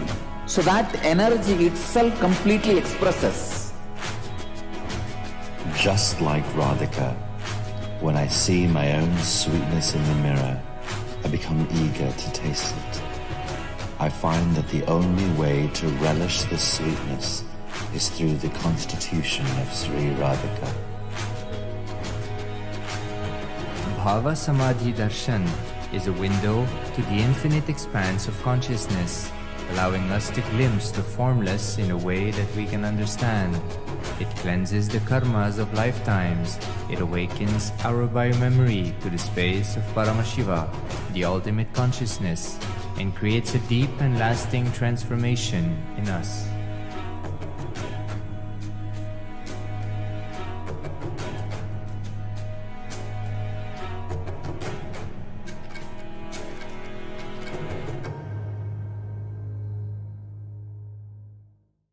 There are some great spiritual sciences unique to Hinduism. Subtle, otherworldly, but definitive sign. Manifesting the cosmic beings in Archavatara, deities, in Nijavatara, living incarnations is possible. Understand? Kriya Pada of Vedas and Agamas elaborately explain the whole science of making the cosmic beings manifest in Archavatara, deities, and Nijavatara, living incarnations, both. during the Bhava Samadhi Darshan, literally those cosmic beings manifest through his body. Just like how they manifest in Archavatara, deity, they manifest in Nijavatara, Pratyakshavatara, and give you all the boons you ask, bless you. You see, each god is an independent intelligence to lead you to enlightenment. Each god is a bridge for you to achieve the Shivatva, the ultimate Shiva consciousness. Krishna is the bridge for you to achieve the Krishna consciousness. But Shiva consciousness, Krishna consciousness, all consciousness is one and the same. Ultimate consciousness only. So that energy itself completely expresses. Just like Radhika, when I see my own sweetness in the mirror, I become eager to taste it. I find that the only way to relish this sweetness is through the constitution of Sri Radhika. Bhava Samadhi Darshan is a window to the infinite expanse of consciousness, allowing us to glimpse the formless in a way that we can understand. It cleanses the karmas of lifetimes. It awakens our biomemory to the space of Paramashiva. Hinduism, especially in India. So let us see the revelations to the world by Devi Parashakti, where she says that I came as Nijavatara and I am blessing you. Listen. People, listen. To do good to all of you, I have taken the form of Nityananda and came down as Nijavatara. The people of India, listen carefully. Time after time, Bharadam is Jnana Bhumi, where enlightened beings come. We cannot make the Jnana Bhumi as infertile. Enlightened beings have to come. They have to live, it has to flower. Few hypocrites, because they are stuck in delusion, we cannot sacrifice the world. Cosmos cannot be destroyed. The ship I did to save the cosmos from being destroyed, that is called Adi Kailasa. The ship I did to protect beings from Pralaya is Adi Kailasa. Because of the conspiracy of the Drohis and enemies' rule, the captain has to leave the ship. Before 12 years, knowing the great deluge that is going to happen, all the Aushadas by this Guru Purnima, this Jnana Rasavadham, Navapashana is going to flower. Allow people to come and take dip in Navapashana flower. People, whoever comes and dip in Vaidya Sarovar, they will not have death. They will not have corona. Crores and crores of people will come in line. Every day they will come and dip in Anandalingam. Listen well to my words. For India, I made the ship as protection. The Nityananda Navapashana Lingam in Vaidya Sarovar. Go to Adi Kailasa, O Indians, listen. All those regretting losing the Nityananda Nijavatara, without confusion and without talking, just as a lip service, go to Adi Kailasa. Crores of people will come there looking for health, Navapashana, water feast and medicine, to get health and protection and enlightenment. To protect India from this great destruction, I, Parashakti, made this huge ship, even if the captain is not there. Ship is there. Even if the captain, the supreme pontiff of Hinduism, Jagat Guru Mahasannidhanam, His Divine Holiness Swamiji is not there. Out of His grace and compassion, the ship is there for all of the humanity to get protected. Now let's quickly see what is really happening in India right now as we speak, and why this message has to reach every single Indian, whoever feels insecure about the current situation in India because of ongoing pandemic. 96 doctors in Bihar lost their lives due to COVID-19, says IMA.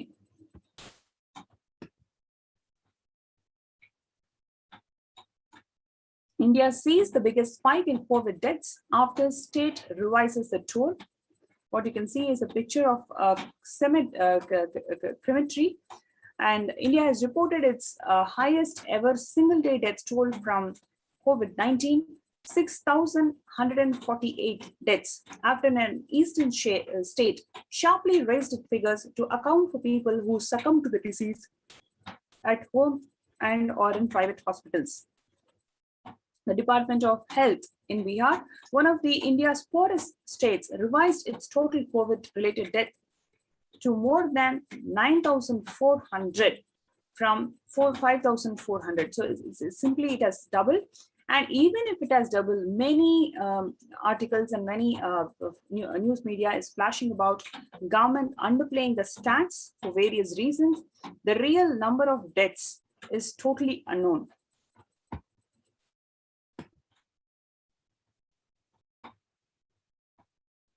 Highly virulent Delta Plus variant of the novel coronavirus could stoke a third wave in Maharashtra. Already the signs have started in third wave in Maharashtra, according to the presentation made at a meeting attended by the Chief Minister Uddhav Thackeray on Wednesday. So the new strain has beginning to attack the Maharashtra state.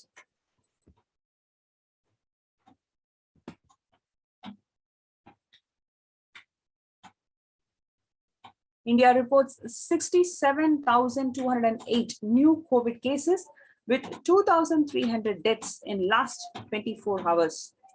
Health experts say India missed early alarm, let deadly coronavirus variant spread. A top public health expert had in March warned Indian officials that a new variant of coronavirus was spreading fast in the rural district in the country. He mentioned that the spread required undivided attention, but the health authorities failed to respond adequately to the situation.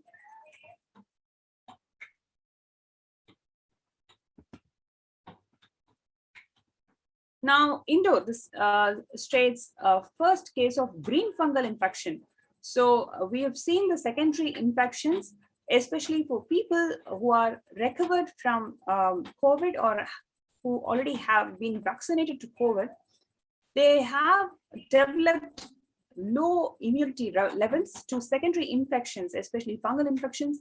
So that has got 70% mortality rate, whether it is black fungus, yellow fungus, etc. And now we have one more new fungal infection that is affecting the COVID patients especially, so which is the green fungal infection.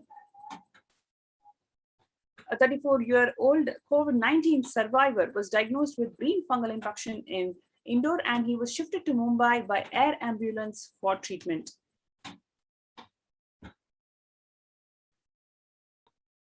Now, the green fungus case is being reported in Madhya Pradesh, says doctor in a new worry. After tests, it was found that the COVID survivor has contracted green fungus, an infection that had been earlier been seen only in junior partner in other cases, the senior doctor said.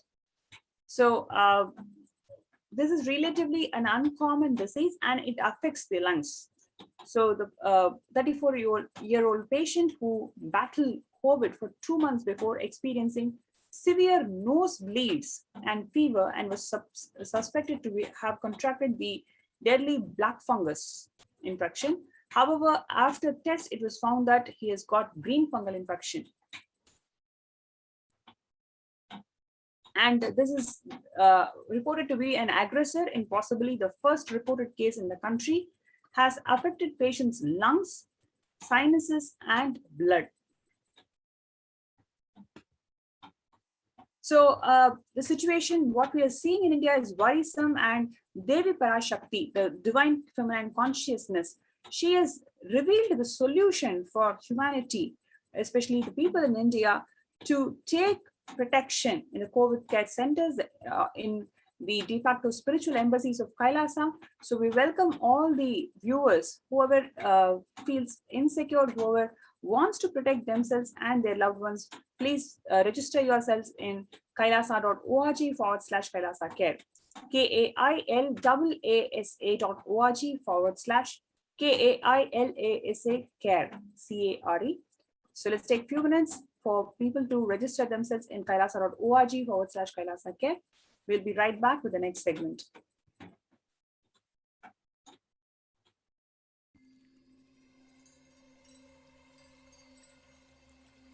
I welcome you all with my love and respect. Let you all open all your three eyes. Om Nityananda Paramashivoham.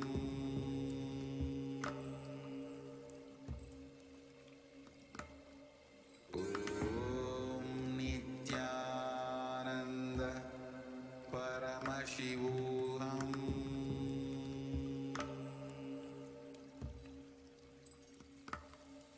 Om Nityananda Paramashivoham.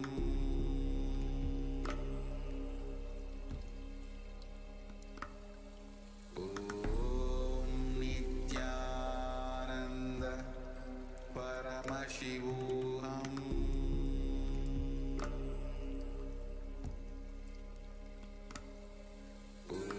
Om Nityananda Paramashivoham.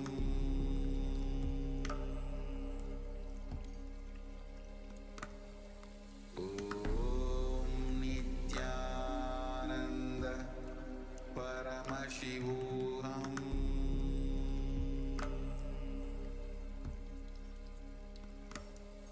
Om Nityananda Paramashivoham.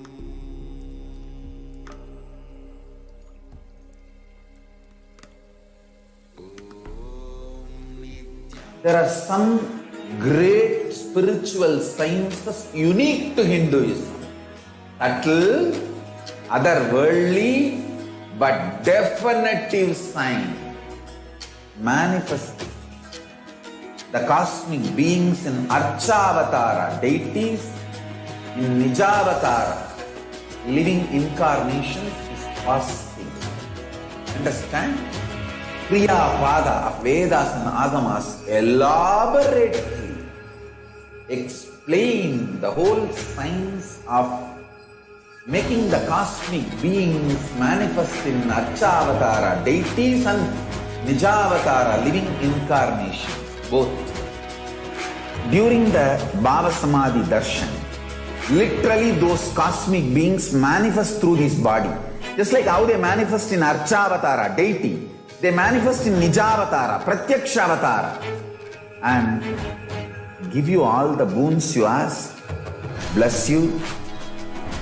You see, each God is an independent intelligence to lead you to enlightenment. Each God is a bridge for you to achieve the Shivatva, the ultimate Shiva consciousness. Krishna is the bridge for you to achieve the Krishna consciousness. But the Shiva consciousness, Krishna consciousness, all consciousness is one and the same. Ultimate consciousness only. So that energy itself completely expresses. Just like Radhika, when I see my own sweetness in the mirror, I become eager to taste it. I find that the only way to relish this sweetness is through the constitution of Sri Radhika. Bhava Samadhi Darshan is a window to the infinite expanse of consciousness, allowing us to glimpse the formless in a way that we can understand. It cleanses the karmas of lifetimes. It awakens our biomemory to the space of Paramashiva, the ultimate consciousness, and creates a deep and lasting transformation in us.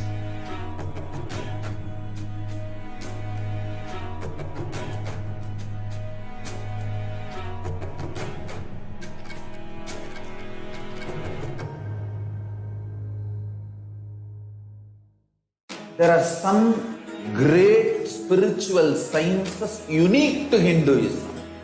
Subtle, otherworldly, but definitive sign manifesting the cosmic beings in Archavatara, deities in Nijavatara, living incarnations is fasting. Understand? Kriya Pada of Vedas and Agamas elaborately explain the whole science of making the cosmic beings manifest in Archavatara, deities and Nijavatara, living incarnations, both. During the Bhava Samadhi Darshan, Literally, those cosmic beings manifest through this body. Just like how they manifest in Archavatara, deity, they manifest in Nijavatara, Pratyakshavatara, and give you all the boons you ask, bless you.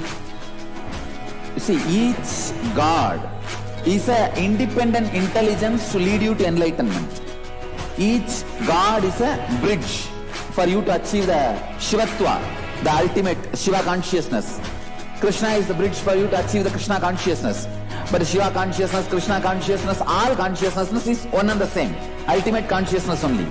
So that energy itself completely expresses. Just like Radhika, when I see my own sweetness in the mirror, I become eager to taste it. I find that the only way to relish this sweetness is through the constitution of Sri Radhika. Bhava Samadhi Darshan is a window to the infinite expanse of consciousness, allowing us to glimpse the formless in a way that we can understand. It cleanses the karmas of lifetimes.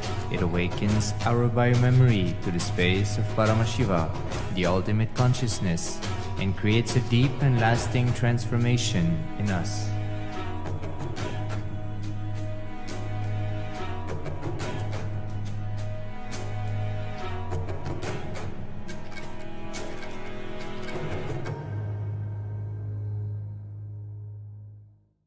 There are some great spiritual sciences unique to Hinduism. Subtle, otherworldly, but definitive sign. Manifesting the cosmic beings in Archavatara, deities, in Nijavatara, living incarnations is possible. Understand? Kriya Pada of Vedas and Agamas elaborately explain the whole science of making the cosmic beings manifest in Archavatara, deities, and Nijavatara, living incarnations, both. During the Bhava Samadhi Darshan, literally those cosmic beings manifest through this body. Just Now we look into the contributions of the Supreme Pontiff of Hinduism. We look into one of the 5 major pillars of Kailasa, the 5 pillars which constitute all the services and the mission of Kailasa, Annadan. Annadan is the traditional distribution of free vegetarian organic food for people of all castes, creeds, religions, race, gender, and social standing. This is a definition of Annadan for Kailasa. One can see here the Supreme Pontiff of Hinduism directly serving the people free food Annadan. On 17 June 2019, Bhagavan said, "We will revive the food supply system of Kailasa. Before you get hungry, food will be ready. Continuous Annadan. I am not giving any fantasy. It is already becoming reality."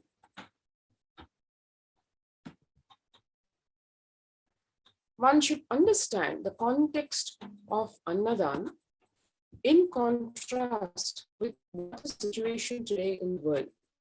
The developmental, economic, social, and medical impacts of malnutrition and famine have a critical impact on the individual, familial, community, national, ultimately on the global level.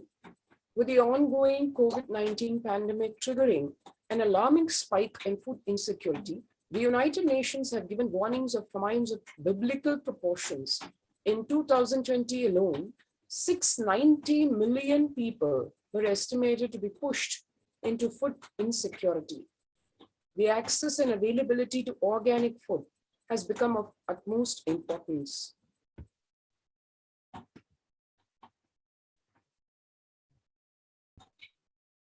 Through Kailasa's Department of Agriculture, The Supreme Pontiff of Hinduism, Jagat Guru Mahasannidhanam, His Divine Holiness, Bhagwan Nityananda Paramashivam, has committed to the distribution of free organic food to everyone, not just since the beginning of his public life, but from his very upbringing itself. We can see way back in November of 2002, the pictures showing the early days of Kailasa spiritual mission, where the Supreme Pontiff of Hinduism is offering Annadan, providing a free organic vegetarian meal on the occasion of Kartika Deepam in Tiruvannamalai. 2013, it is exactly the same in the sense of the Supreme Pontiff of Hinduism serving Annadan, but this time to a lot more number of people. Before it was in scores, now it is in thousands. And one can see here, even with a fractured hand, the Supreme Pontiff of Hinduism is engaged in selfless work of Annadan, inspiring the peacekeepers of the Sovereign Order of Kailasa to engage in a selfless service, leading the nation of Kailasa by example. In 2011, the Supreme Pontiff of Hinduism had a multiple compound fracture with the bone protruding out of the skin. In 2013, 2 steel implants that were fastened in 2011 were removed as the bones had healed completely. And this particular picture you see is 2 years after that surgery.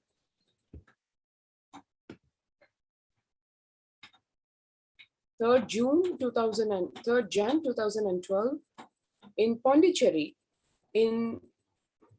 Pondicherry was ravaged by what was called the Thani cyclone. The entire state was just damaged and people were shaken to the core. And that is when the Supreme Pontiff of Hinduism and all his disciples, the followers, the sannyasis, everybody came to the aid of the state in all forms, in the form of food, medical aid, spiritual counseling. And here you can see day and night, the Supreme Pontiff of Hinduism gave Annadan, making food in the night, and wee hours of the morning, the food gets distributed in the vehicles, and the peacekeepers of Kailasa going to each and every village, each and every district, and serving the people with fresh, hot, organic food.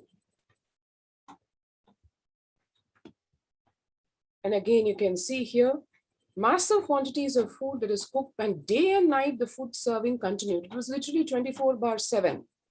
And people of all castes, religions, all the genders, everybody coming and availing of this service. The Nityananda Annalaya inauguration that happened in Tiruvannamalai, this was in September 2011. 2005, Arogya Yoga Health Workshop. One can see across the years, consistently the Annadan being given in various locations to an increasing group of people.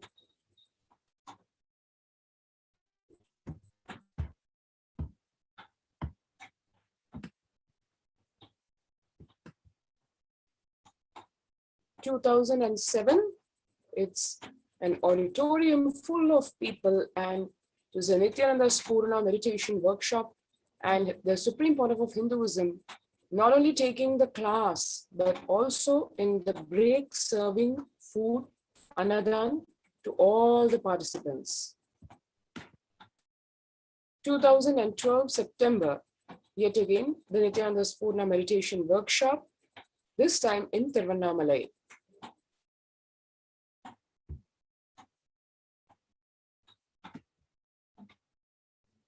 This is the Kartika Deepam celebrations in Tiruvannamalai 2012. And in the same Tiruvannamalai in 2017, 10th of May, Inner Awakening Meditation Workshop. You can see thousands of people, delegates from different parts of the world who have come here, and the peacekeepers of Kailasa serving them with Annadan. This is on 10th of April 2017 from the Kalpataru Meditation Workshop in Tiruvannamalai.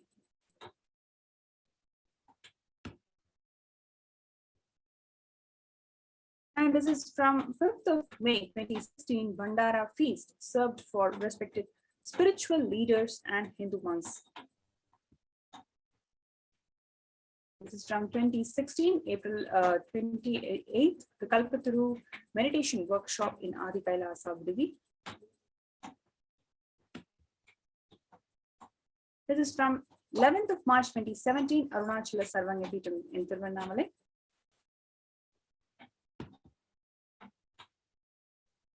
This is from 18th of August 2019, Tiruchengodu Sarvanya Peetham in India, where the peacekeepers of Kailasa serving the people with Anadan. And Anadan being distributed during Guru Purnima celebrations in Kailasa in Houston in USA in 2019. This is from 8th of December 2016, Sadashivoham meditation workshop, a global initiative where delegates from different parts of the world came together to learn meditation. And here you can see the Supreme Pontiff of Hinduism himself serving the delegates with organic vegetarian meal. And this is a very special picture because where amidst the COVID crisis, you can see a monk from the Sovereign Order of Kailasa who's continuing to serve the locals from Madurai with Anadan.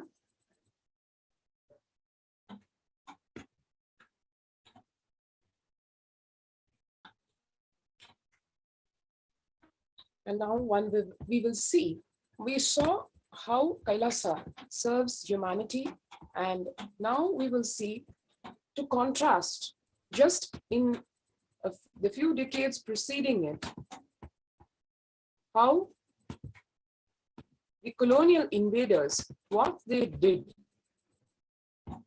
during their times, what was the situation with respect to food.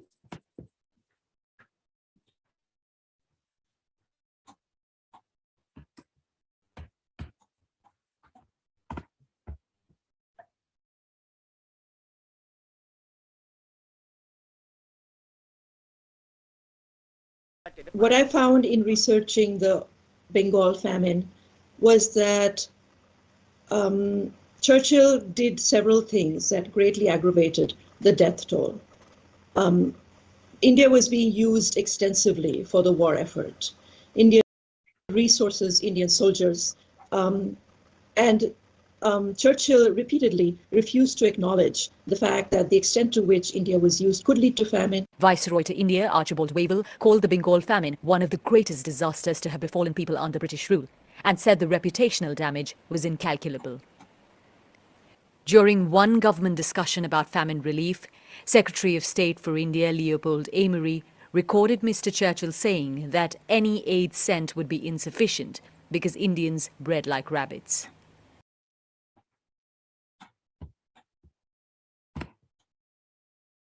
What I found in researching the Bengal famine was... So we saw here a very derogatory, despicable, shocking statement by Winston Churchill, the colonial ruler, just a few decades ago, 1943 to 44. One can see here ghastly pictures of the man-made famine of Bengal because food was denied to the Indian citizens. As per the existing records, 3+ million people were literally murdered by starving them to death. The Prime Minister of the world's so-called biggest empire, controlling 1/3 of mankind, claimed that they could not do anything about the people dying of hunger because Hindus bred like rabbits and the famine was their fault. Contrast this with 2016 Ujjain Kumbh Mela, the largest spiritual gathering of the world. The peacekeepers of Kailasa served organic food to over 3+ million people. Peacekeepers of Kailasa, under the leadership of the Supreme Pontiff of Hinduism, to date have served more than 1 billion free meals in past 26 years and are determined to eliminate hunger and poverty in all its forms. Kailasa, with 200 peacekeepers at any given time in a full-time basis in a given location, can deliver what even one of the biggest countries could not deliver. That's because Kailasa is not driven by war, fear, or greed. It is an enlightenment-based nation driven by selfless service. The way the Agamas, the source of the Hindu scriptures, declare Annam Bahu Kurvita, which means let us produce food in large quantities. Through the widespread distribution and promotion of free, healthy, organic food, Kailasa's global peacekeepers, led by the Supreme Pontiff of Hinduism, serve such that we may achieve food security, improve nutrition, promote sustainable agriculture globally. Annadan is a vision to end poverty and hunger in all its forms. Now, so far what we have seen is the selfless service from the Supreme Pontiff of Hinduism through Kailasa and all the other initiatives that Swamiji has given to deliver to the whole world. Now we're going to see how the anti-Hindu elements and the neo-Hindutva groups brutally persecuted the Supreme Pontiff of Hinduism for his humanitarian efforts. So before we go to this segment, let's have a short break and we'll be right back.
Now we will have a peek at one aspect, one period of the persecution of the Supreme Pontiff of Hinduism.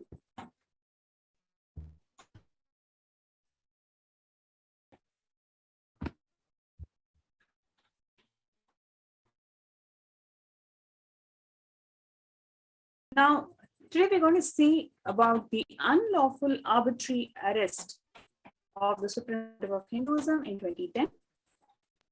On 21st of April 2010, during the hearing on another anticipatory bail petition of the Supreme Pontiff of Hinduism for some false accusations in Ramnagara Court, Bangalore, the police lied in the court saying that they had already arrested the Supreme Pontiff of Hinduism.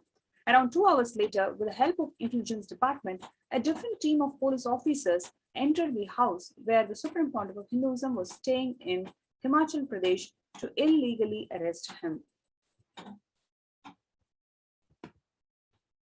The Supreme Pontiff of Hinduism was taken from Solan to Bangalore. The same night, on 21st of April 2010, on his way from the airport to prison, an acid egg was anonymously thrown at the Supreme Pontiff of Hinduism. The newspapers next day even ridiculed how the Supreme Pontiff of Hinduism was brought in cattle class in the flight, and his seat was at the end of the airport next to the toilet. Throughout the journey, the CID police officers used excessive force and degrading treatment, which continued even after he was imprisoned in the CID office. The police forced the Supreme Pontiff of Hinduism in different ways to give a false confession against himself. Different officers took turns in torturing and continuously lied to convince him to give a false confession. Unable to force a false confession, the police officers simply ridiculed him and demanded that they receive healing as they had got tired of grieving and should also receive professional medical support. This was reported by multiple newspapers to mock the Supreme Pontiff of Hinduism and the Hindu community. Even a High Court judge during a hearing remarked at the police, under the guise of suspicion, how long can you torture a person? The police torture involved bombarding him with powerful lights and loud, shrill noises to inflict extreme physical and mental pain. This was done to psychologically weaken him and make him give a false confession about a crime that never happened and he never committed. The drilling continued throughout the day and late night, where the officers took turns not allowing the Supreme Pontiff of Hinduism to have his attorney present.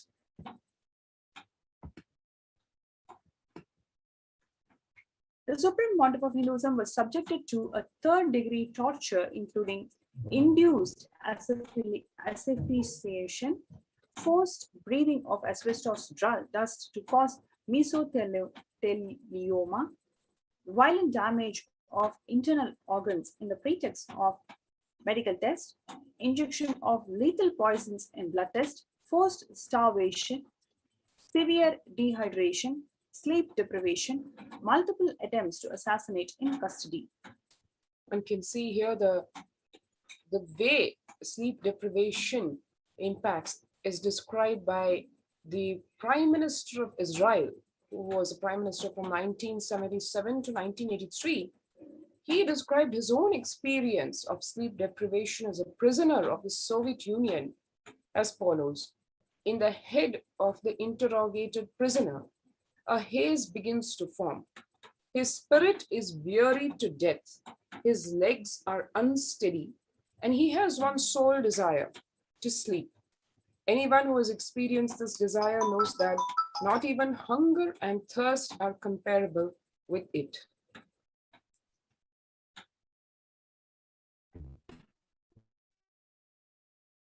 First day of illegal arrest, Supreme Court of Hinduism was subjected to the first medical torture by arbitrary medical tests, where witness accounts record that an excessive amount of blood was withdrawn in the name of testing. When the doctor was repeatedly asked why so much blood was required, the doctor only replied, it was not required. But the Supreme Pontiff of Hinduism was not only subjected to excessive withdrawal of blood, but he was also injected with some unknown substances. Several times was withdrawn, only a single report is annexed in the police report, which is called a charge sheet. And this report was seen by the court as factors recorded that multiple such so-called medical tests were conducted. There is no account of what was done with the excessive blood that was withdrawn. The police told the Supreme Pontiff of Hinduism that the excessive withdrawal would stop if he confessed to the false charges.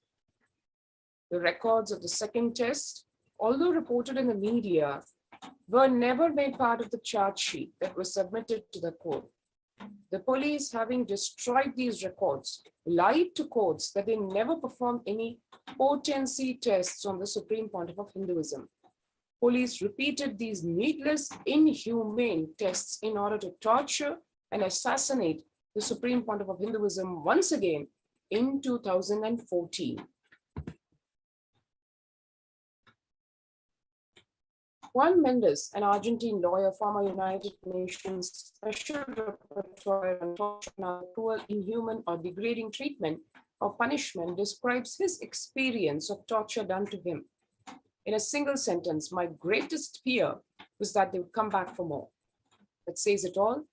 In terms of all the injuries and tortures inflicted on the Supreme Pontiff of Hinduism, lethal injections to both attempt to assassinate as well as slow poison, extreme weakness, damage to the internal organs, exposure to carcinogenic substances, dizziness, impaired vision, inability to relate with the people, inability to stand, chest pain, traumatic intolerable pain, traumatic tiredness, feeling of death, forced fatigue, psychological trauma, organ damage, all just due to sleep deprivation.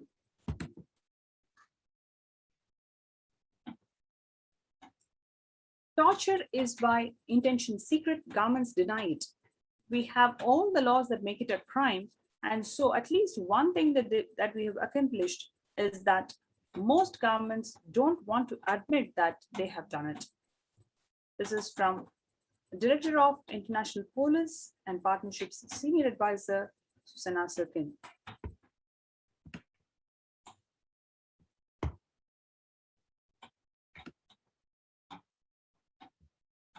The CID would allow the Supreme Pontiff of Hinduism to leave the cell only for interrogation. The restroom was far away from the Supreme Pontiff of Hinduism's cell, and he wasn't allowed to go when he was needed to, which caused deterioration in his health over 8 days of police custody. There were no changes against the Supreme Pontiff of Hinduism. There were no victims. That was not even a cogent false charge that the police had finalized to force him to falsely accept. The Supreme Pontiff of Hinduism was subjected to inhumane treatment with a sadist, inexplicable motive in no connection to aid the investigation.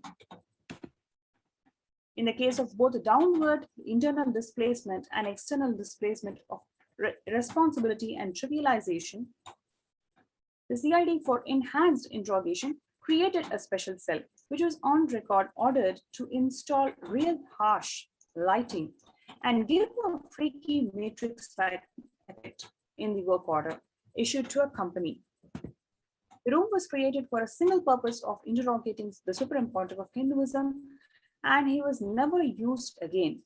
The cell was fitted with special CCTV cameras, the footage of which was given to media, which aired this video and published it on their websites. The footage had no audio, as most CCTV cameras only record video. The channel on their own added their own audios and subtitles.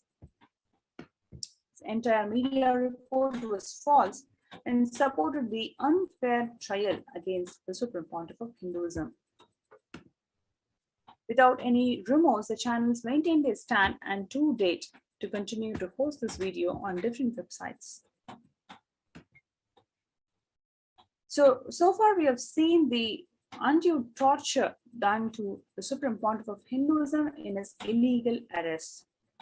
Despite the fact that the captain of the ship is not there, the ship is there. It is the compassion and the grace of the Supreme Pontiff of Hinduism to open his deep,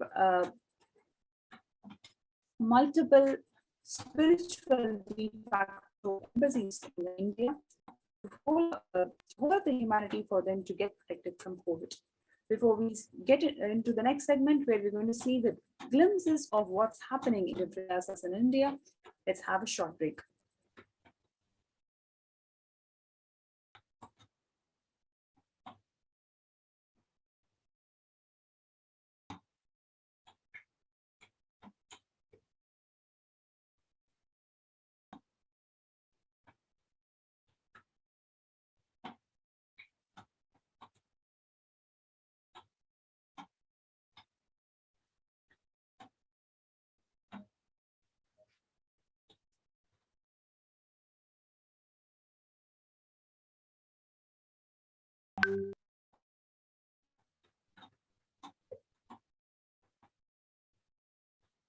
There are some great spiritual sciences unique to Hinduism. Subtle, otherworldly, but definitive sign.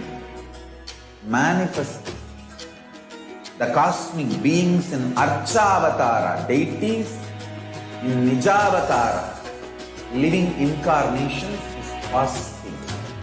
Understand? Kriya Pada of Vedas and Agamas elaborately explain the whole science of making the cosmic beings manifest in Archavatara, deities and Nijavatara, living incarnations, both. During the Bhava Samadhi Darshan, literally those cosmic beings manifest through his body. Just like how they manifest in Archavatara, deity, they manifest in Nijavatara, Pratyakshavatara, and give you all the boons you ask. bless you. You see, each God is an independent intelligence to lead you to enlightenment.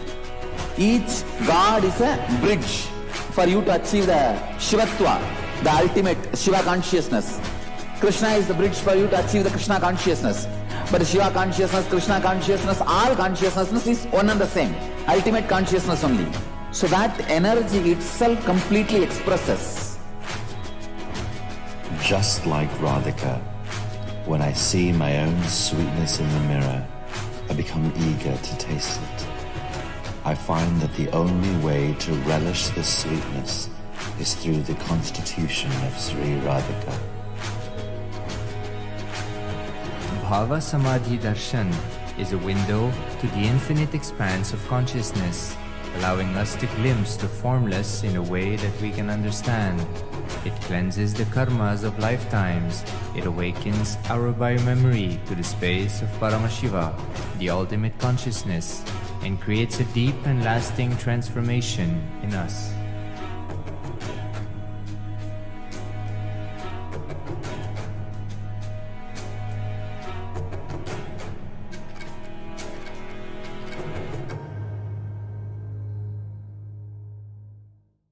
There are some great spiritual sciences unique to Hinduism. Subtle, otherworldly, but definitive sign. Manifesting the cosmic beings in Archavatara, deities in Nijavatara, living incarnations is possible. Understand? Kriya Pada of Vedas and Agamas elaborately explain the whole science of making the cosmic beings manifest in Archavatara, deities and Nijavatara, living incarnations, both. During the Bhava Samadhi Darshan, literally those cosmic beings manifest through this body. Just like how they manifest in Archavatara, deity, they manifest in Nijavatara, Pratyakshavatara, and give you all the boons you ask, bless you. You see, each God is an independent intelligence to lead you to enlightenment. Each God is a bridge for you to achieve the Shivatva, the ultimate Shiva consciousness. Krishna is the bridge for you to achieve the Krishna consciousness. But Shiva consciousness, Krishna consciousness, all consciousness is one and the same. Ultimate consciousness only. So that energy itself completely expresses. Just like Radhika, when I see my own sweetness in the mirror, I become eager to taste it. I find that the only way to relish this sweetness is through the constitution of Sri Radhika. Bhava Samadhi Darshan is a window to the infinite expanse of consciousness, allowing us to glimpse the formless in a way that we can understand. It cleanses the karmas of lifetimes. It awakens our biomemory to the space of Paramashiva, the ultimate consciousness, and creates a deep and lasting transformation in us.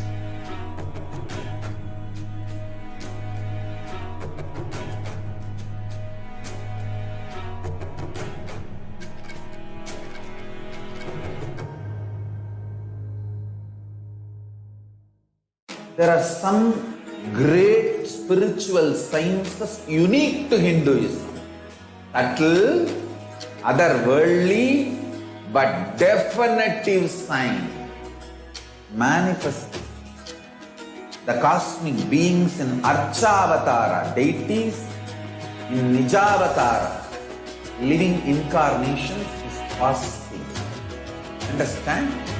Kriya Pada of Vedas and Agamas elaborately explain the whole science of making the cosmic beings manifest in Archavatara, deities and Nijavatara, living incarnations, both. During the Bhava Samadhi Darshan, literally those cosmic beings manifest through this body. Just like how they manifest in Archavatara, deity, they manifest in Nijavatara, Pratyakshavatara, and give you all the boons you ask, bless you. You see, each god is an independent intelligence to lead you to enlightenment. Each god is a bridge for you to achieve the Shivatva, the ultimate Shiva consciousness. Krishna is the bridge for you to achieve the Krishna consciousness. But the Shiva consciousness, Krishna consciousness, all consciousness is one and the same. Ultimate consciousness only. So that energy itself completely expresses. Just like Radhika, when I see my own sweetness in the mirror, I become eager to taste it. I find that the only way to relish this sweetness is through the constitution of Sri Radhika. Bhava Samadhi Darshan is a window to the infinite expanse of consciousness, allowing us to glimpse the formless in a way that we can understand. It cleanses the karmas of lifetimes. It awakens our biomemory to the space of Paramashiva, the ultimate consciousness, and creates a deep and lasting transformation in us.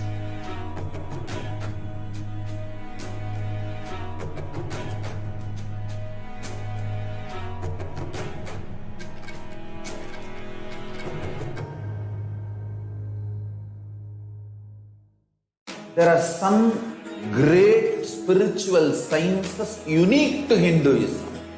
Subtle, otherworldly, but definitive sign. Manifesting the cosmic beings in Archavatara, deities in Nijavatara, living incarnations is possible.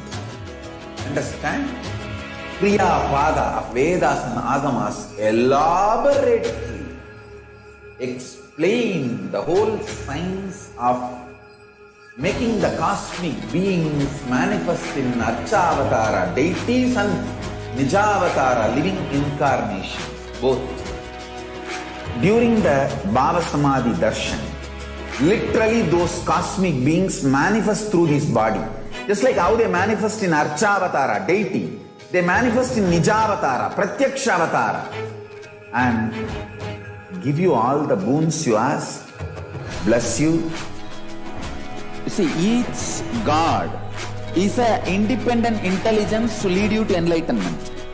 Each god is a bridge for you to achieve the Shivatva, the ultimate. Yes, welcome back.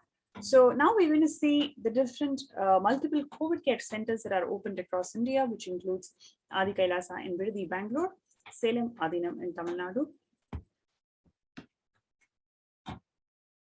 Tiruvannamalai Adinam in Tamil Nadu, Rajapalayam Adinam in Tamil Nadu, Puduvai Adinam in Pondicherry, Pattanam Adinam in Tamil Nadu, Siragapadi Adinam in Tamil Nadu, Sripuram Adinam in Hyderabad, Madurai Adinam in Tamil Nadu, Avatipalayam Adinam in Erode, Tamil Nadu, Hosur Adinam in Tamil Nadu, and Baroda Adinam in Gujarat.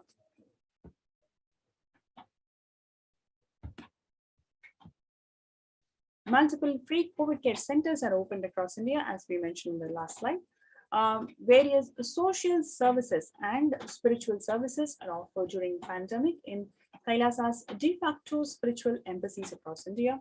And more than anything else, the cosmic revelations by Devi PARASHAKTI on how she is preparing the humanity, foreseeing what is going to happen and how we can protect ourselves from this ongoing pandemic. All these cosmic revelations on global pandemic is being offered to the humanity. The free social services that are offered during pandemic in de facto spiritual embassies in India, that includes the best medical infrastructure, whether it is in terms of allopathy, Ayurveda, and Siddha medicine. To handle the emergencies, we have the emergency ambulances or ICU on wheels, and also the fire safety equipment in place, and the infrastructure to accommodate thousands of people, protect personal protective medical equipment, and the food security management through food banks. And then we have the organic farming for sustainable practices of agriculture. So if you're interested in joining us for this COVID Care Protection Center, you can register in kailasa.org/Kailasa Care.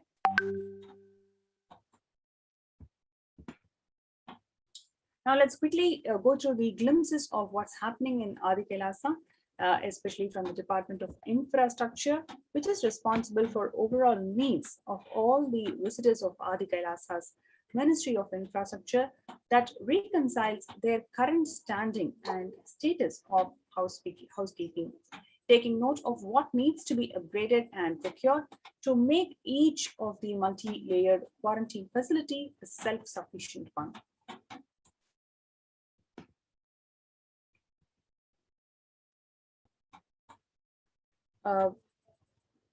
We can see the pictures where the peacekeepers of Kailasa and the monks from the Sovereign Order of Kailasa working towards making the accommodation available for more than 10,000 for lots of people. And this Department of Human Service is responsible to ensure that the current standing and the status of housekeeping, taking care of what needs to be upgraded and procured to make sure the multi-layered quarantine facility in each place is self-sufficient. So in today's segment, we have seen the various contributions of the Supreme Pontiff of Hinduism in Annadan, how he has served selflessly at all occasions. And in the next segment, we also saw about the illegal torture that was incurred to the Supreme Pontiff of Hinduism in the arbitrary illegal arrest. And though the captain of the ship is not there, the ship is there. It is the grace and compassion of the Supreme Pontiff of Hinduism to open all his de facto spiritual embassies in India for the humanity to benefit. And here you have free food, accommodation, internet facility, you can work from home, you have large spaces where you can breathe. You do not need to have the mental breakdown to be feeling suffocated in a single room. Beyond all this, there is a huge spiritual breakthrough that you can experience in these COVID care protection centers. So we invite all the viewers to register yourselves in these COVID care protection centers. You can register from the link below, which is kailasa.org/Kailasa Care. So let's take a few minutes for registering ourselves in this link, kailasa.org/Kailasa Care.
I welcome you all with my love and respect. Let you all open all your three eyes.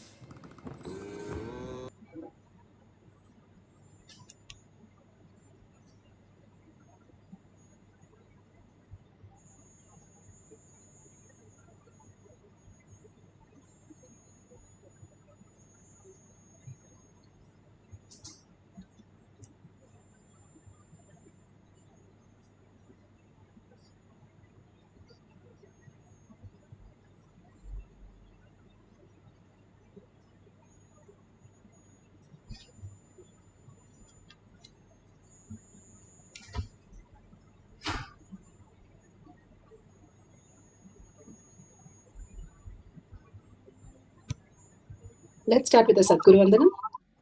Nityanandam Paramasukhanam Kevalam Jnanamurtim Dvandvatitam Gaganasadushnam Tattamasyadi Lakshyam Ekam Nityam Vimalamachalam Sarvadi Sakshi Bhutam Bhavatitam Trigunarahitam Sadgurum Tam Namami. Let's go through the disclaimers. Security measures. No photography, video, audio recording. Important cautions.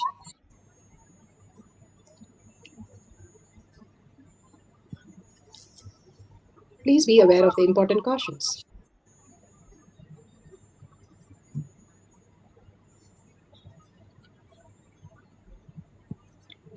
What is power manifestation? Let's hear from Bhagwan himself explaining what is power manifestation. All the 25 states of consciousness, when they happen in you, due to your chemicals and hormones ups and downs, it is powerlessness. When it happens in you, out of your free will and consciousness, it is powerfulness. That's all. When you fall into sleep, it is powerlessness. When you enter into sleep, it is powerfulness. When you fall into dream, it is powerlessness. When you decide to dream, it is powerfulness. So I've added the ultimate powerfulness, Turyatita, in your whole being and doing. Manifest all the powers. Understand, power manifestation is nothing but cognitive shift. It is not work. It is cognitive shift. Understand? It is just cognitive shift. It's not work. Work is a 4-letter word.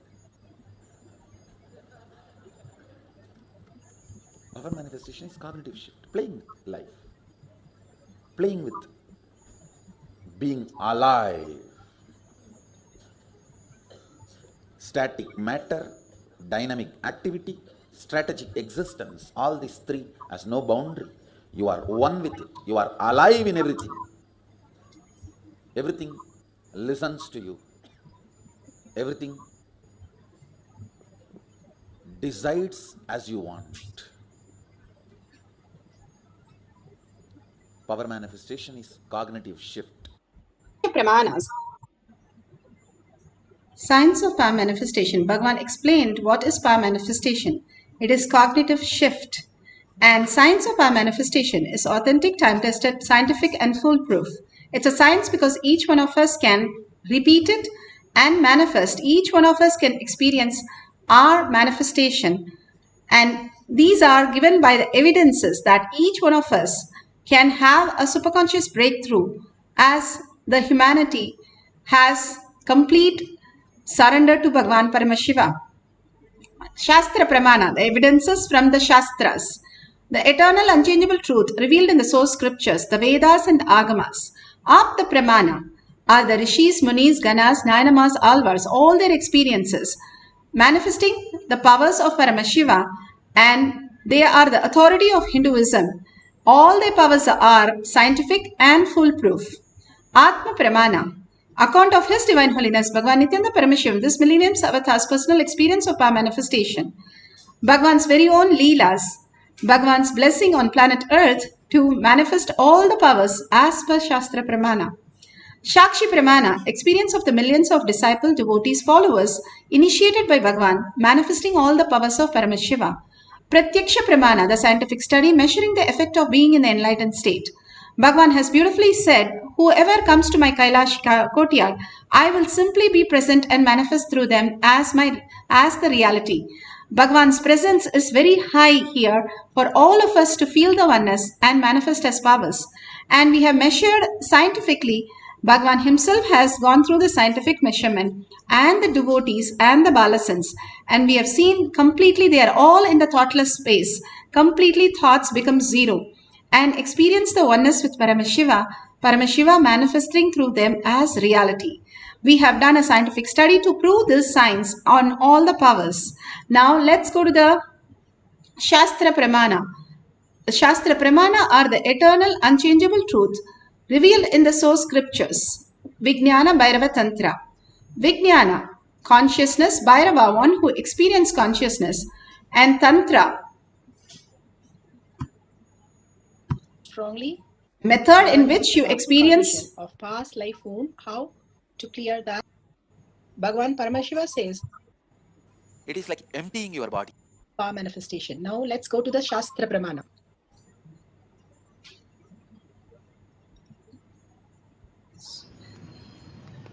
स्वदेहे जगतो वापि सूक्ष्मतराणि च तत्त्वानि यानि निलयं ध्यात्वान्ते व्यज्यते परा. Vijnana Bhairava Tantra, Sutra 54, Dharana 31.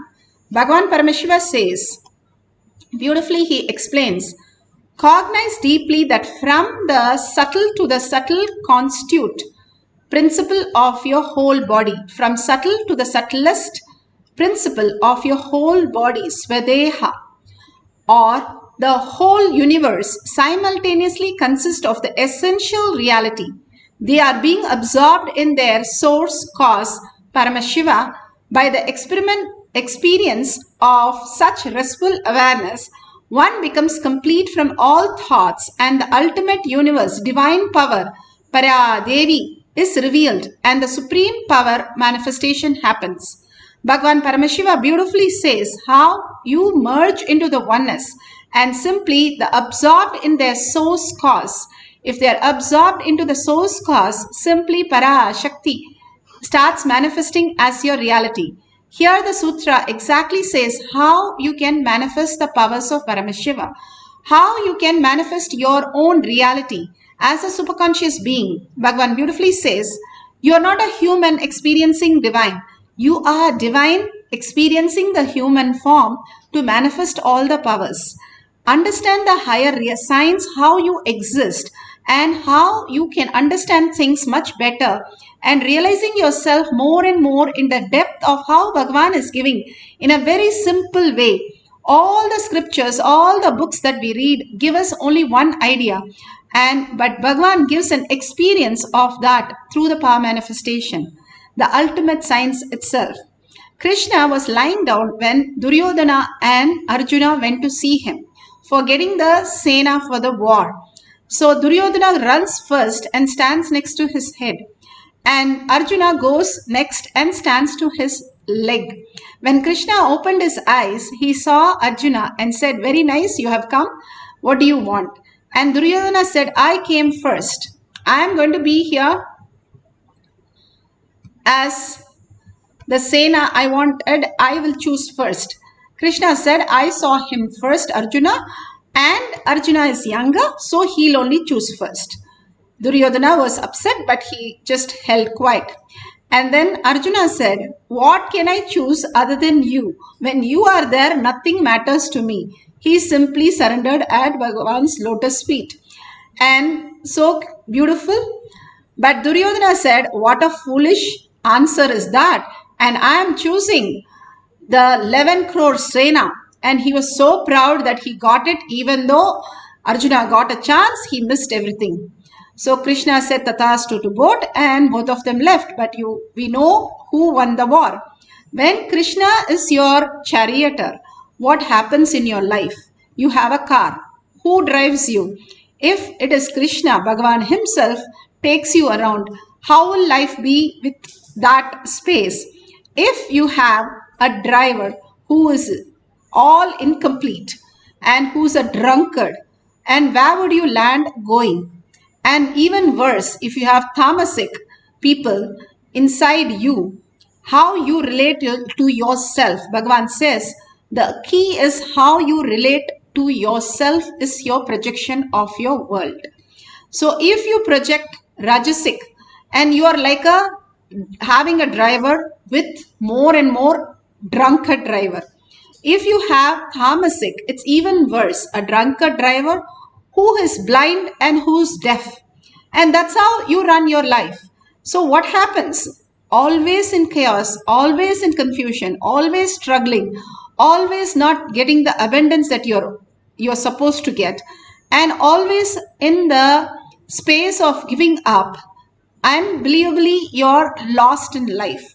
Bhagavan beautifully says, if he is the driver, charioteer, And that is the ultimate compassion. Your father drives you around. How you feel so confident. There was a girl in a flight and she was so happy and she was enjoying her tab. And the flight started going really wobbly. And then everybody started screaming in the flight. And this girl was so peaceful and fine. After 15 minutes, the flight settled. But everybody was shocked how the girl could sit like this and be so relaxed. When the lady next to her asked, "What did you do? How did you feel so relaxed? I could not imagine that." She said, she smiled and told the lady back that pilot is my father. That's all. The girl surrendered. The space that girl was understood that if Bhagavan is your charioteer, taking you where you have to go, what you have to do, what you have to manifest, what would be the result? You will have the ultimate space of manifesting your reality. No confusion, no chaos, just in beautiful oneness, everything auspiciousness, everything manifesting as ultimate reality. And you know that you are winning. That is one more beautiful space because you know you are the $1 trillion son or daughter. That very space is Paramashiva's space. Auspiciousness and abundance. Shiva means auspiciousness. Shiva Sankalpa, Mama Sankalpa. Bhagavan's will is our will. If we start living with little integrity and little obedience, we start manifesting all the powers of Paramashiva. When he has to give, what he has to give, how much he has to give, he will give you the best and take care of you the best. All that we need to do is soak ourselves continuously in the Paramashiva space and we will manifest all the reality. Now let's go to the Apta Pramana. Apta Pramana here beautifully describes. This is for the body scanning. Aptas are the rishis, munis, ganas, Nayana, Marsidas, all of them manifested all the powers of Paramashiva. Here Karna and Bhishma were not going into the Bhishma Vada or the Karna Vada. It is Karna Moksha, Bhishma Moksha. During Mahabharata, Lord Indra comes in the form of Brahman to Karna, asking him the Kavacha and Kuntala as a donation when he can ensure the protection of the life of his son Arjuna. So Karna knows that his selfish motive and still he takes it and gives it. When Krishna came as a Brahmin and asked for all his punya, that time also Karna knows and simply he gives it. He was always in the space of oneness that whatever it is, Bhagavan will take care of me and I'll surrender everything to him. And simply he surrendered to Krishna. He manifested the moksha, the liberation. Krishna liberated him of the beautiful space that he is in.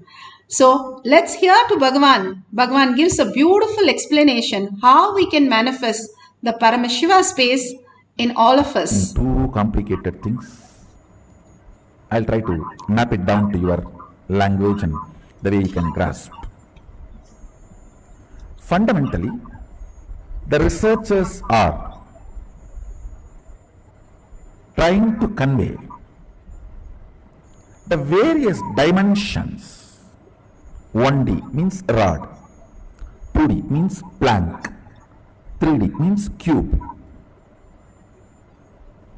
and the 4th D is the spatial dimension called time. The scientists are trying to explain, researchers are trying to explain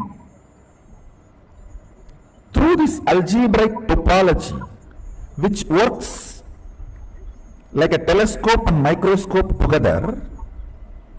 It is not just this 4-dimension alone our brain is perceiving. Our brain is able to perceive higher dimensions, multiple dimensions.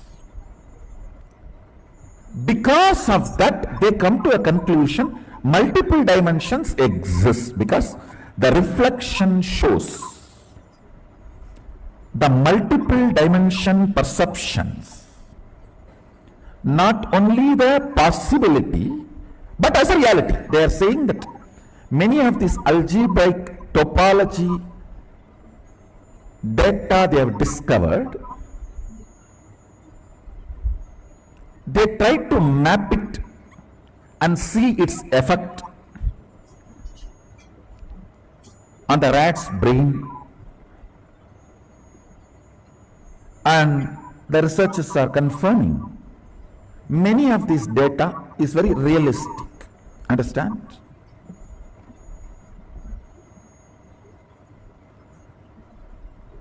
This is where I wanted to suggest to them. One, please study Vidya Pada of Agamas. You will have a lot of input, support and direction. That is one. Second, if you are really interested only in research, if you are not interested in any vested interests, come. You don't need to waste your time on putting your algebraic topology, projections, mathematics on the rat's brain and study. I'll give you live brain. You can study mine. I will reflect this whole 11 dimension, what is out there in here purely. Study all the 86 billion neurons and its activities simultaneously.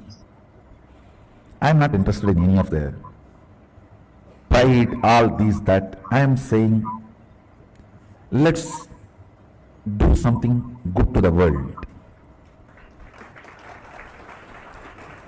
Not only me, I can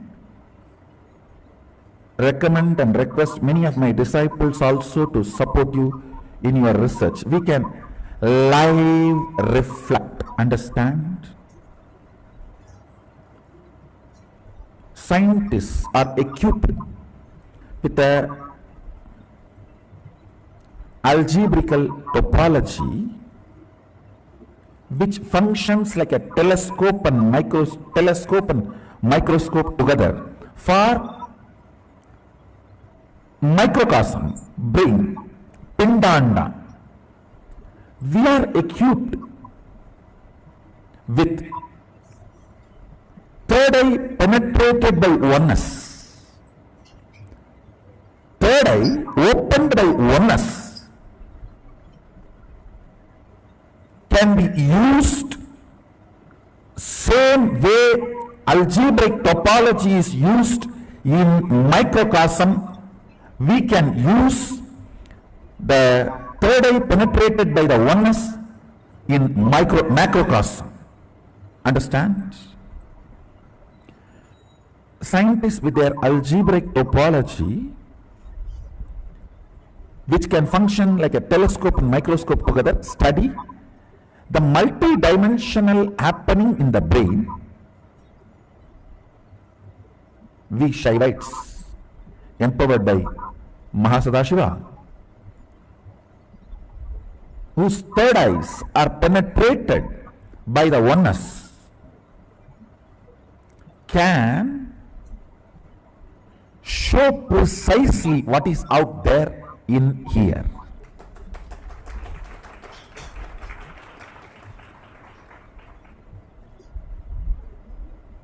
All of you are able to understand. In the macrocosm brain,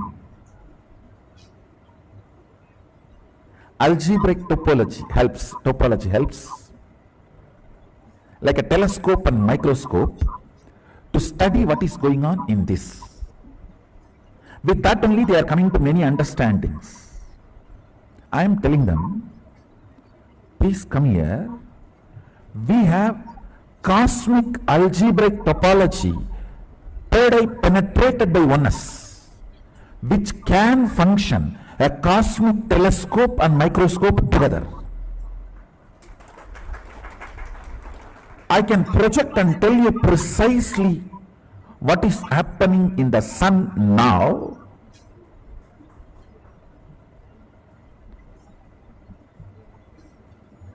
The precise temperature change or precise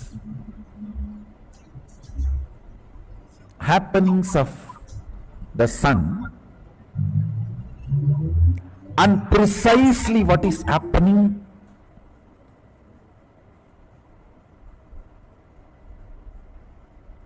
in your eardrum when you hear these words from my mouth.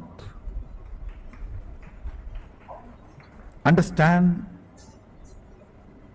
Microcosms, telescope and microscope is algebraic topology. Macrocosms, telescope and microscope together is third eye penetrated by oneness. As long as third eye is not penetrated by oneness, it is not opened, it is not initiated. The moment it is initiated, if the third eye is penetrated by the oneness, it acts as telescope and microscope together for cosmos, Brahmanda, what is out there. I can provide true help to these scientists by giving the documentation about what is out there by the person who owns everything out there. It's an owner's document. Who created and who is sustaining his own internal document. That is one. Second, I can provide direction and evidence of whatever is out there by making the pure reflection of that in here. Live human brain. You don't need a rat and rat's brain. We have now enough of powers, empowered human beings who can just through their brain show you precisely what's going on now in Kailasa, what's going on now in Tapoloka, what's going on now in Bur, Buva and Suva, in all the different lokas. Understand, you do not need to use the rat's brain to map the data you collect through algebraic topology and verify them with the reality.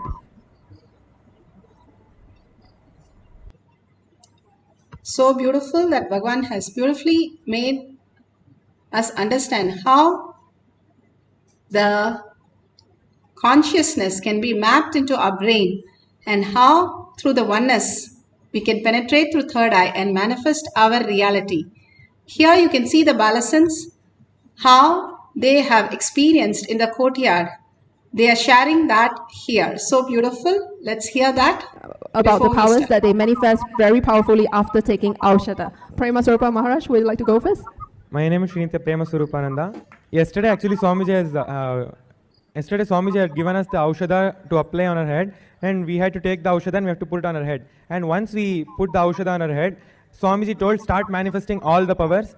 And then one by one, we started manifesting all the powers. So the power which I did not manifest before, the Aushada, which was the distance reading. So what she did is she wrote a word and she kept it with herself without showing it to me. And then once she told me, tell me what I have written. And then I was just able to easily see it and tell it was Shiva what she wrote, and I was able to easily see it. And then the next power is I was able to scan her heart rate, how much it was per minute. I was able to scan her heart rate without touching her, without doing anything. And then I was able to even do that correctly, and it was perfect. And I was not able to manifest these powers before the Aushada. And now I'm able to manifest any powers, and I know that I can manifest all the powers of Sadashiva. And it's very easy after the initiation into the Aushada, after Swamiji giving the Aushada to this, to all of us. Thank you, Nityananda. So Prema Swarupa Maharaj, yesterday I wrote Shiva on a piece of paper, and I actually sat on the paper with the word facing down so that there is no way of them being able to read, from over my shoulder. And he read it 100% spot on. Yes. So next I would like to introduce Ajara Maharaj to share his experience. My name is Srinitya Ajarananda. So what I wanted to share today about the Aushada process initiation Swamiji gave yesterday it was something like really powerful for me, because Swamiji, first thing he said, you can play with the powers. Like you have a set of 60 powers, you can play with them randomly. Whatever power you want, or you make up your own power and you can play with it. So first thing when I came and sat with the Aushada, I thought like, let me try doing the normal powers which I usually manifest, the third eye, body scanning, house scanning and all that. So when I sat and scanned when I did the house scanning, usually how it comes, like when I close my eyes, I look through my third eye for a few seconds and then scenes start to appear and then I can see. So when I did the house scanning, after the Aushada initiation, when I did the house scanning, the second I close my eyes, it's like my vision just switches into the house. So when I close my eyes, I can just see like a 3D view of the entire house, and then it's like a virtual reality. So it was something so powerful and it was so clear for me. And then I started trying to manifest various different other powers. Like before I couldn't manifest length, and Ma had asked me like to tell her birthday. And then I thought, okay, so let me just try doing it as rapid as I can. So I just close my eyes and I look at her through my third eye, and immediately I see July. And then I tell that and she tells it's absolutely correct. So it didn't even take a single second to scan. Like the minute you close your eyes, it just appears. It's something so powerful. So for all of you out there, I wanted to say, like, whether you manifest powers or not, you should come and get the Aushada initiation. You will know like a whole new level of manifesting powers. Like whether you manifest it or not, like right now you can be manifesting to a certain level. But when you come and get this initiation, then you'll understand how rapidly you can create your own power and you can manifest. Next, I would like to introduce Mahadeva Maharaj. Yesterday, he was sharing with me, Mahadeva Maharaj, that after the Aushada, he actually manifested the power of consciousness over matter. He was able to roll the pencil on the floor, and also he told me that GPS was really quick, and for him, the length question was 100% spot on. And he was also one of the Maharaj who accurately tell me my blood group. Yes. And then the other one is Jnana Prakasha Maharaj. So as we were sitting on the stage, waiting for our turn just now, Jnana Prakasha Maharaj could actually remotely scan my mother. He has never met her. I've never put my mother's picture on Facebook or anywhere, but he was able to tell me how she looked like, what are the health problems that she has, and even tell me her age. Yes. So beautiful. You can see how they have manifested the powers of Paramashiva. Now let's go to the guidelines for our manifestation. Each one of us can manifest all the powers of Paramashiva. Bhagavan has beautifully given us all the possibility. The Aushada, the Basma or the Kumkum. If you have a temple nearby, you can go and get the Basma and the Kumkum. Again, you can apply on your third eye, which makes it as Aushada for you to experience the oneness with Paramashiva.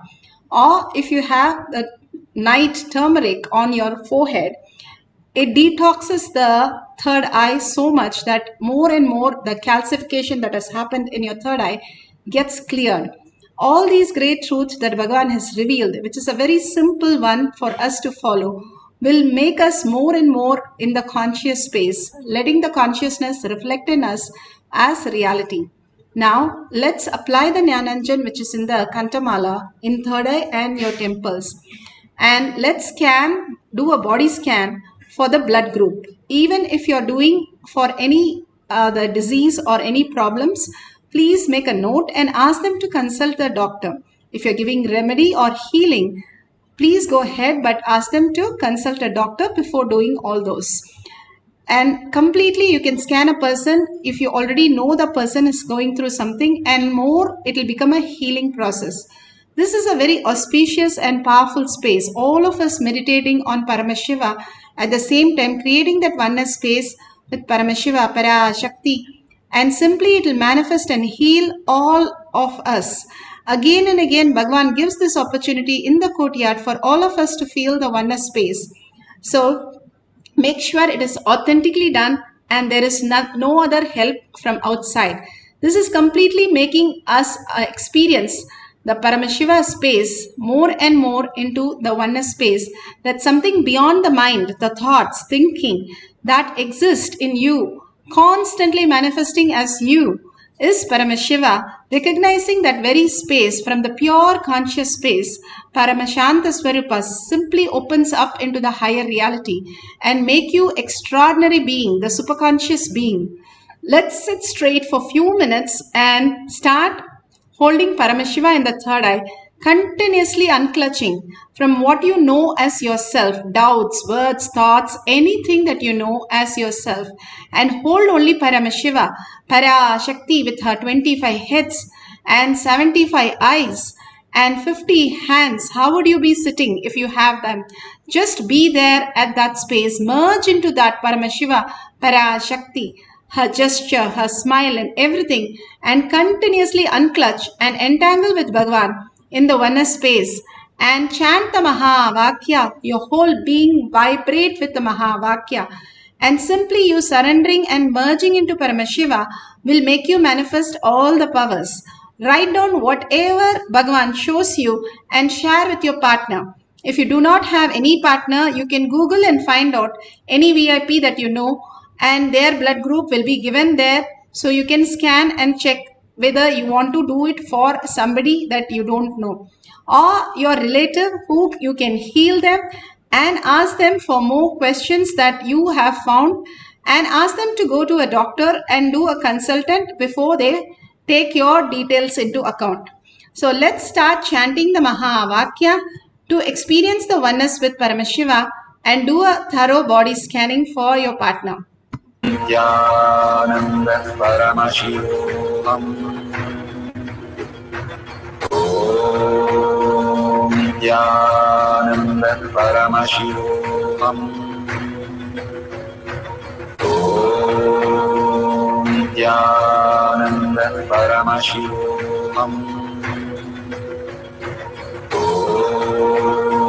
Nityananda Paramashivam.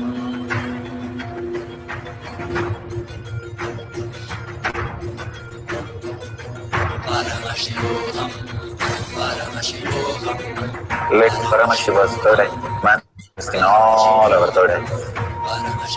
Let the Amrita pour, let the Varni open up, manifest in all of us.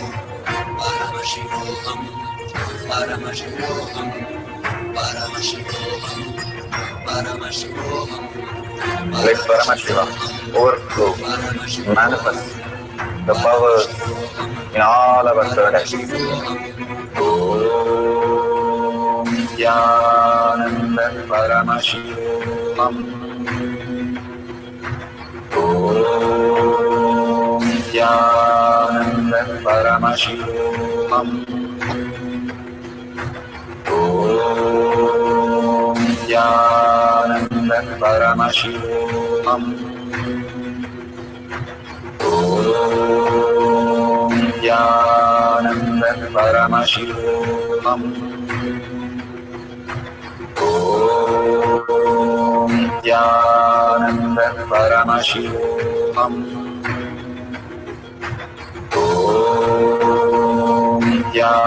Nityananda Paramashivam. Om Nityananda Paramashivam. Om Nityananda Paramashivam. Om Nityananda Paramashivam. Om Nityananda Paramashivam.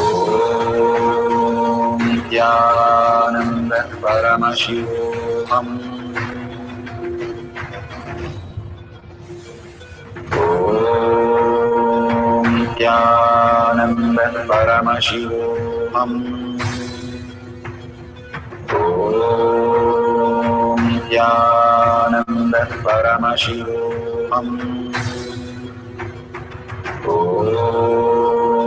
Nityananda Paramashivam. Om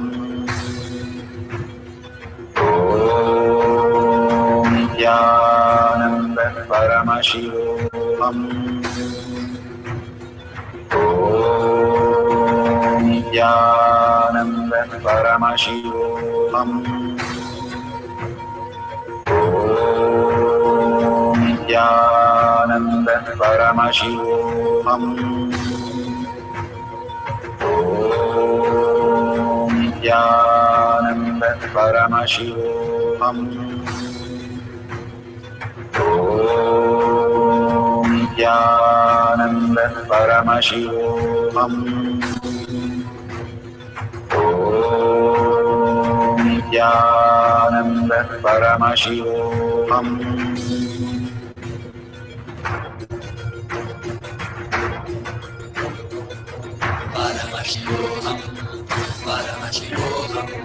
Let Paramashiva's third eye manifest in all our third eyes.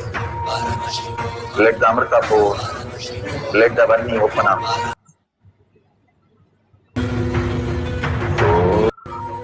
Om Nityananda Paramashivoham.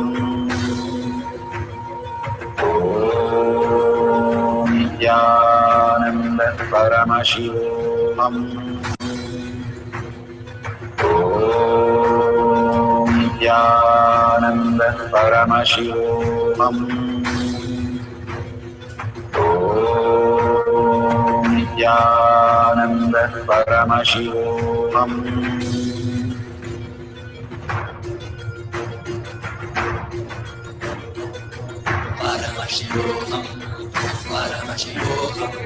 Let Paramashiva's third eye manifest in all our third eyes. Let the Amrita pour, let the Varni open up, manifest in all of us.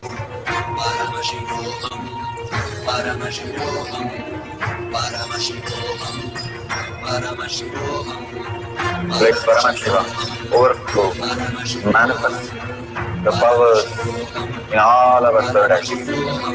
Om Nityananda Paramashivoham. Om Nityananda Paramashivoham. Om Nityananda Paramashivoham. Om Nityananda Paramashivoham. Om Nityananda Paramashivoham.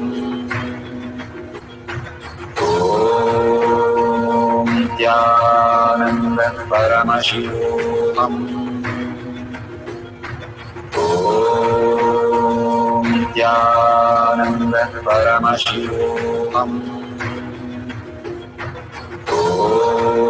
Om Nityananda Paramashivoham.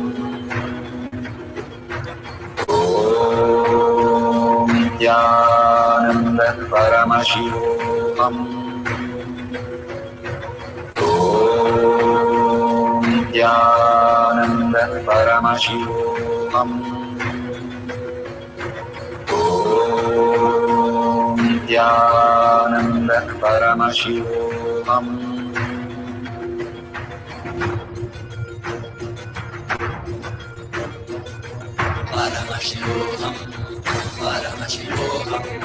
Let Paramashiva's third eye manifest in all our third eyes.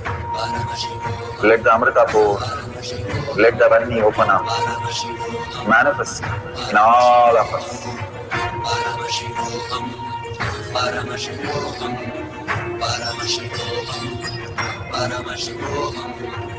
Let Paramashiva overflow, manifest the powers in all our third eyes. Om Nityananda Paramashivoham. Om Nityananda Paramashivoham. Om Nityananda Paramashivoham. Om Nityananda Paramashivoham. Om Nityananda Paramashivoham. Om Nityananda Paramashivoham.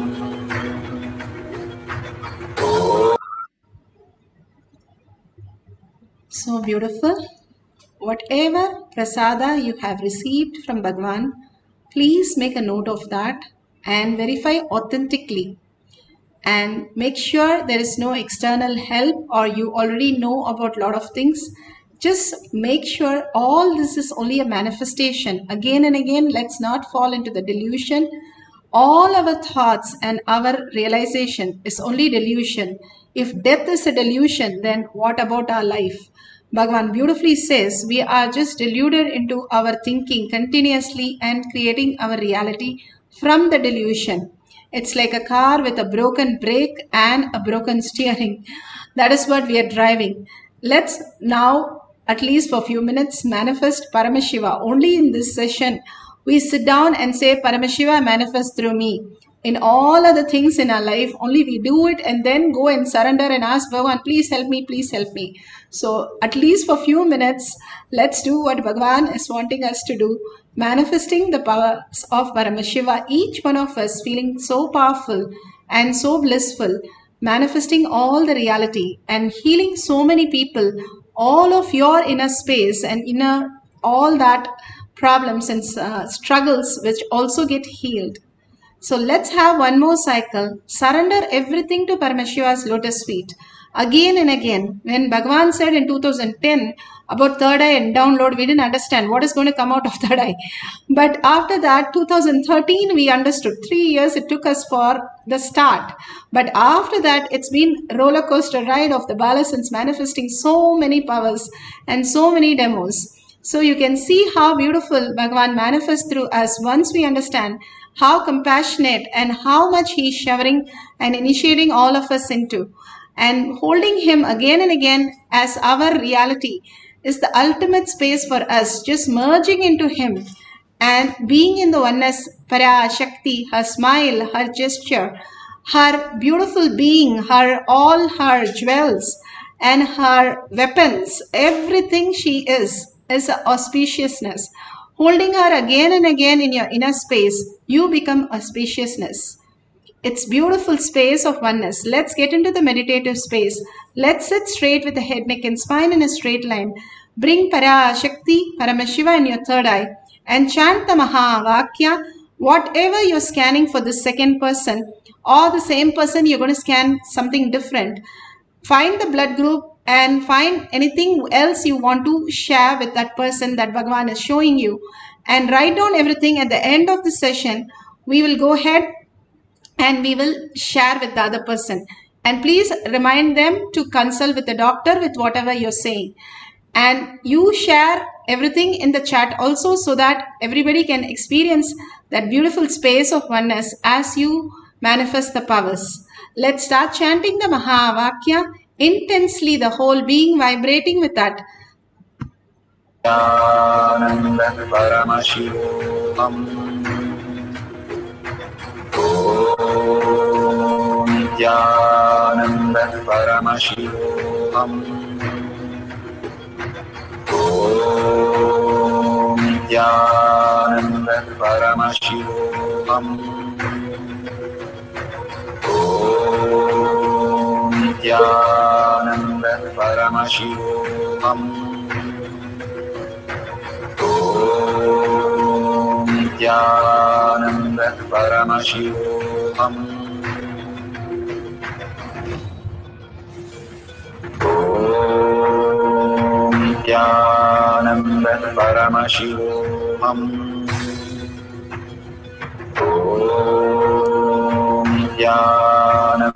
Paramashivoham. Om Nityananda Paramashivoham. Om Nityananda Paramashivoham. Om Nityananda Paramashivoham.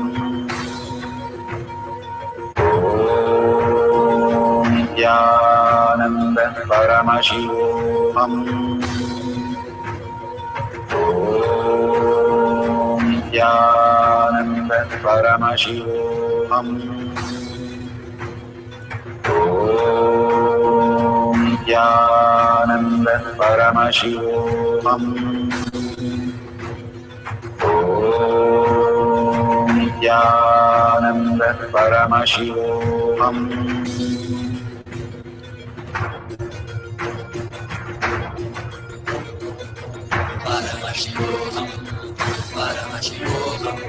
Let Paramashiva's third eye manifest in all our third eyes.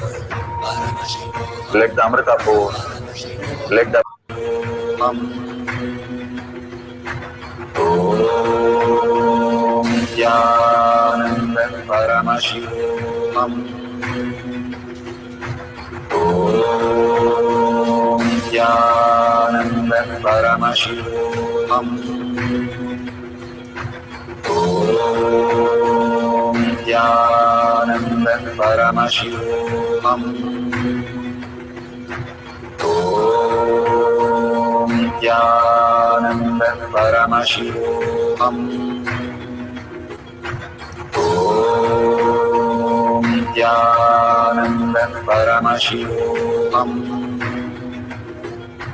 Om Nityananda Paramashivoham. Om Nityananda Paramashivoham. Om Nityananda Paramashivoham. Om Nityananda Paramashivoham. Om Nityananda Paramashivoham.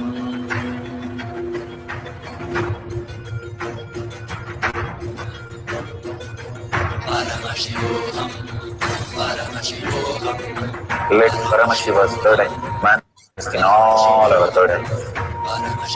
Let the Amrita pour, let the Varni open up, manifest in all of us.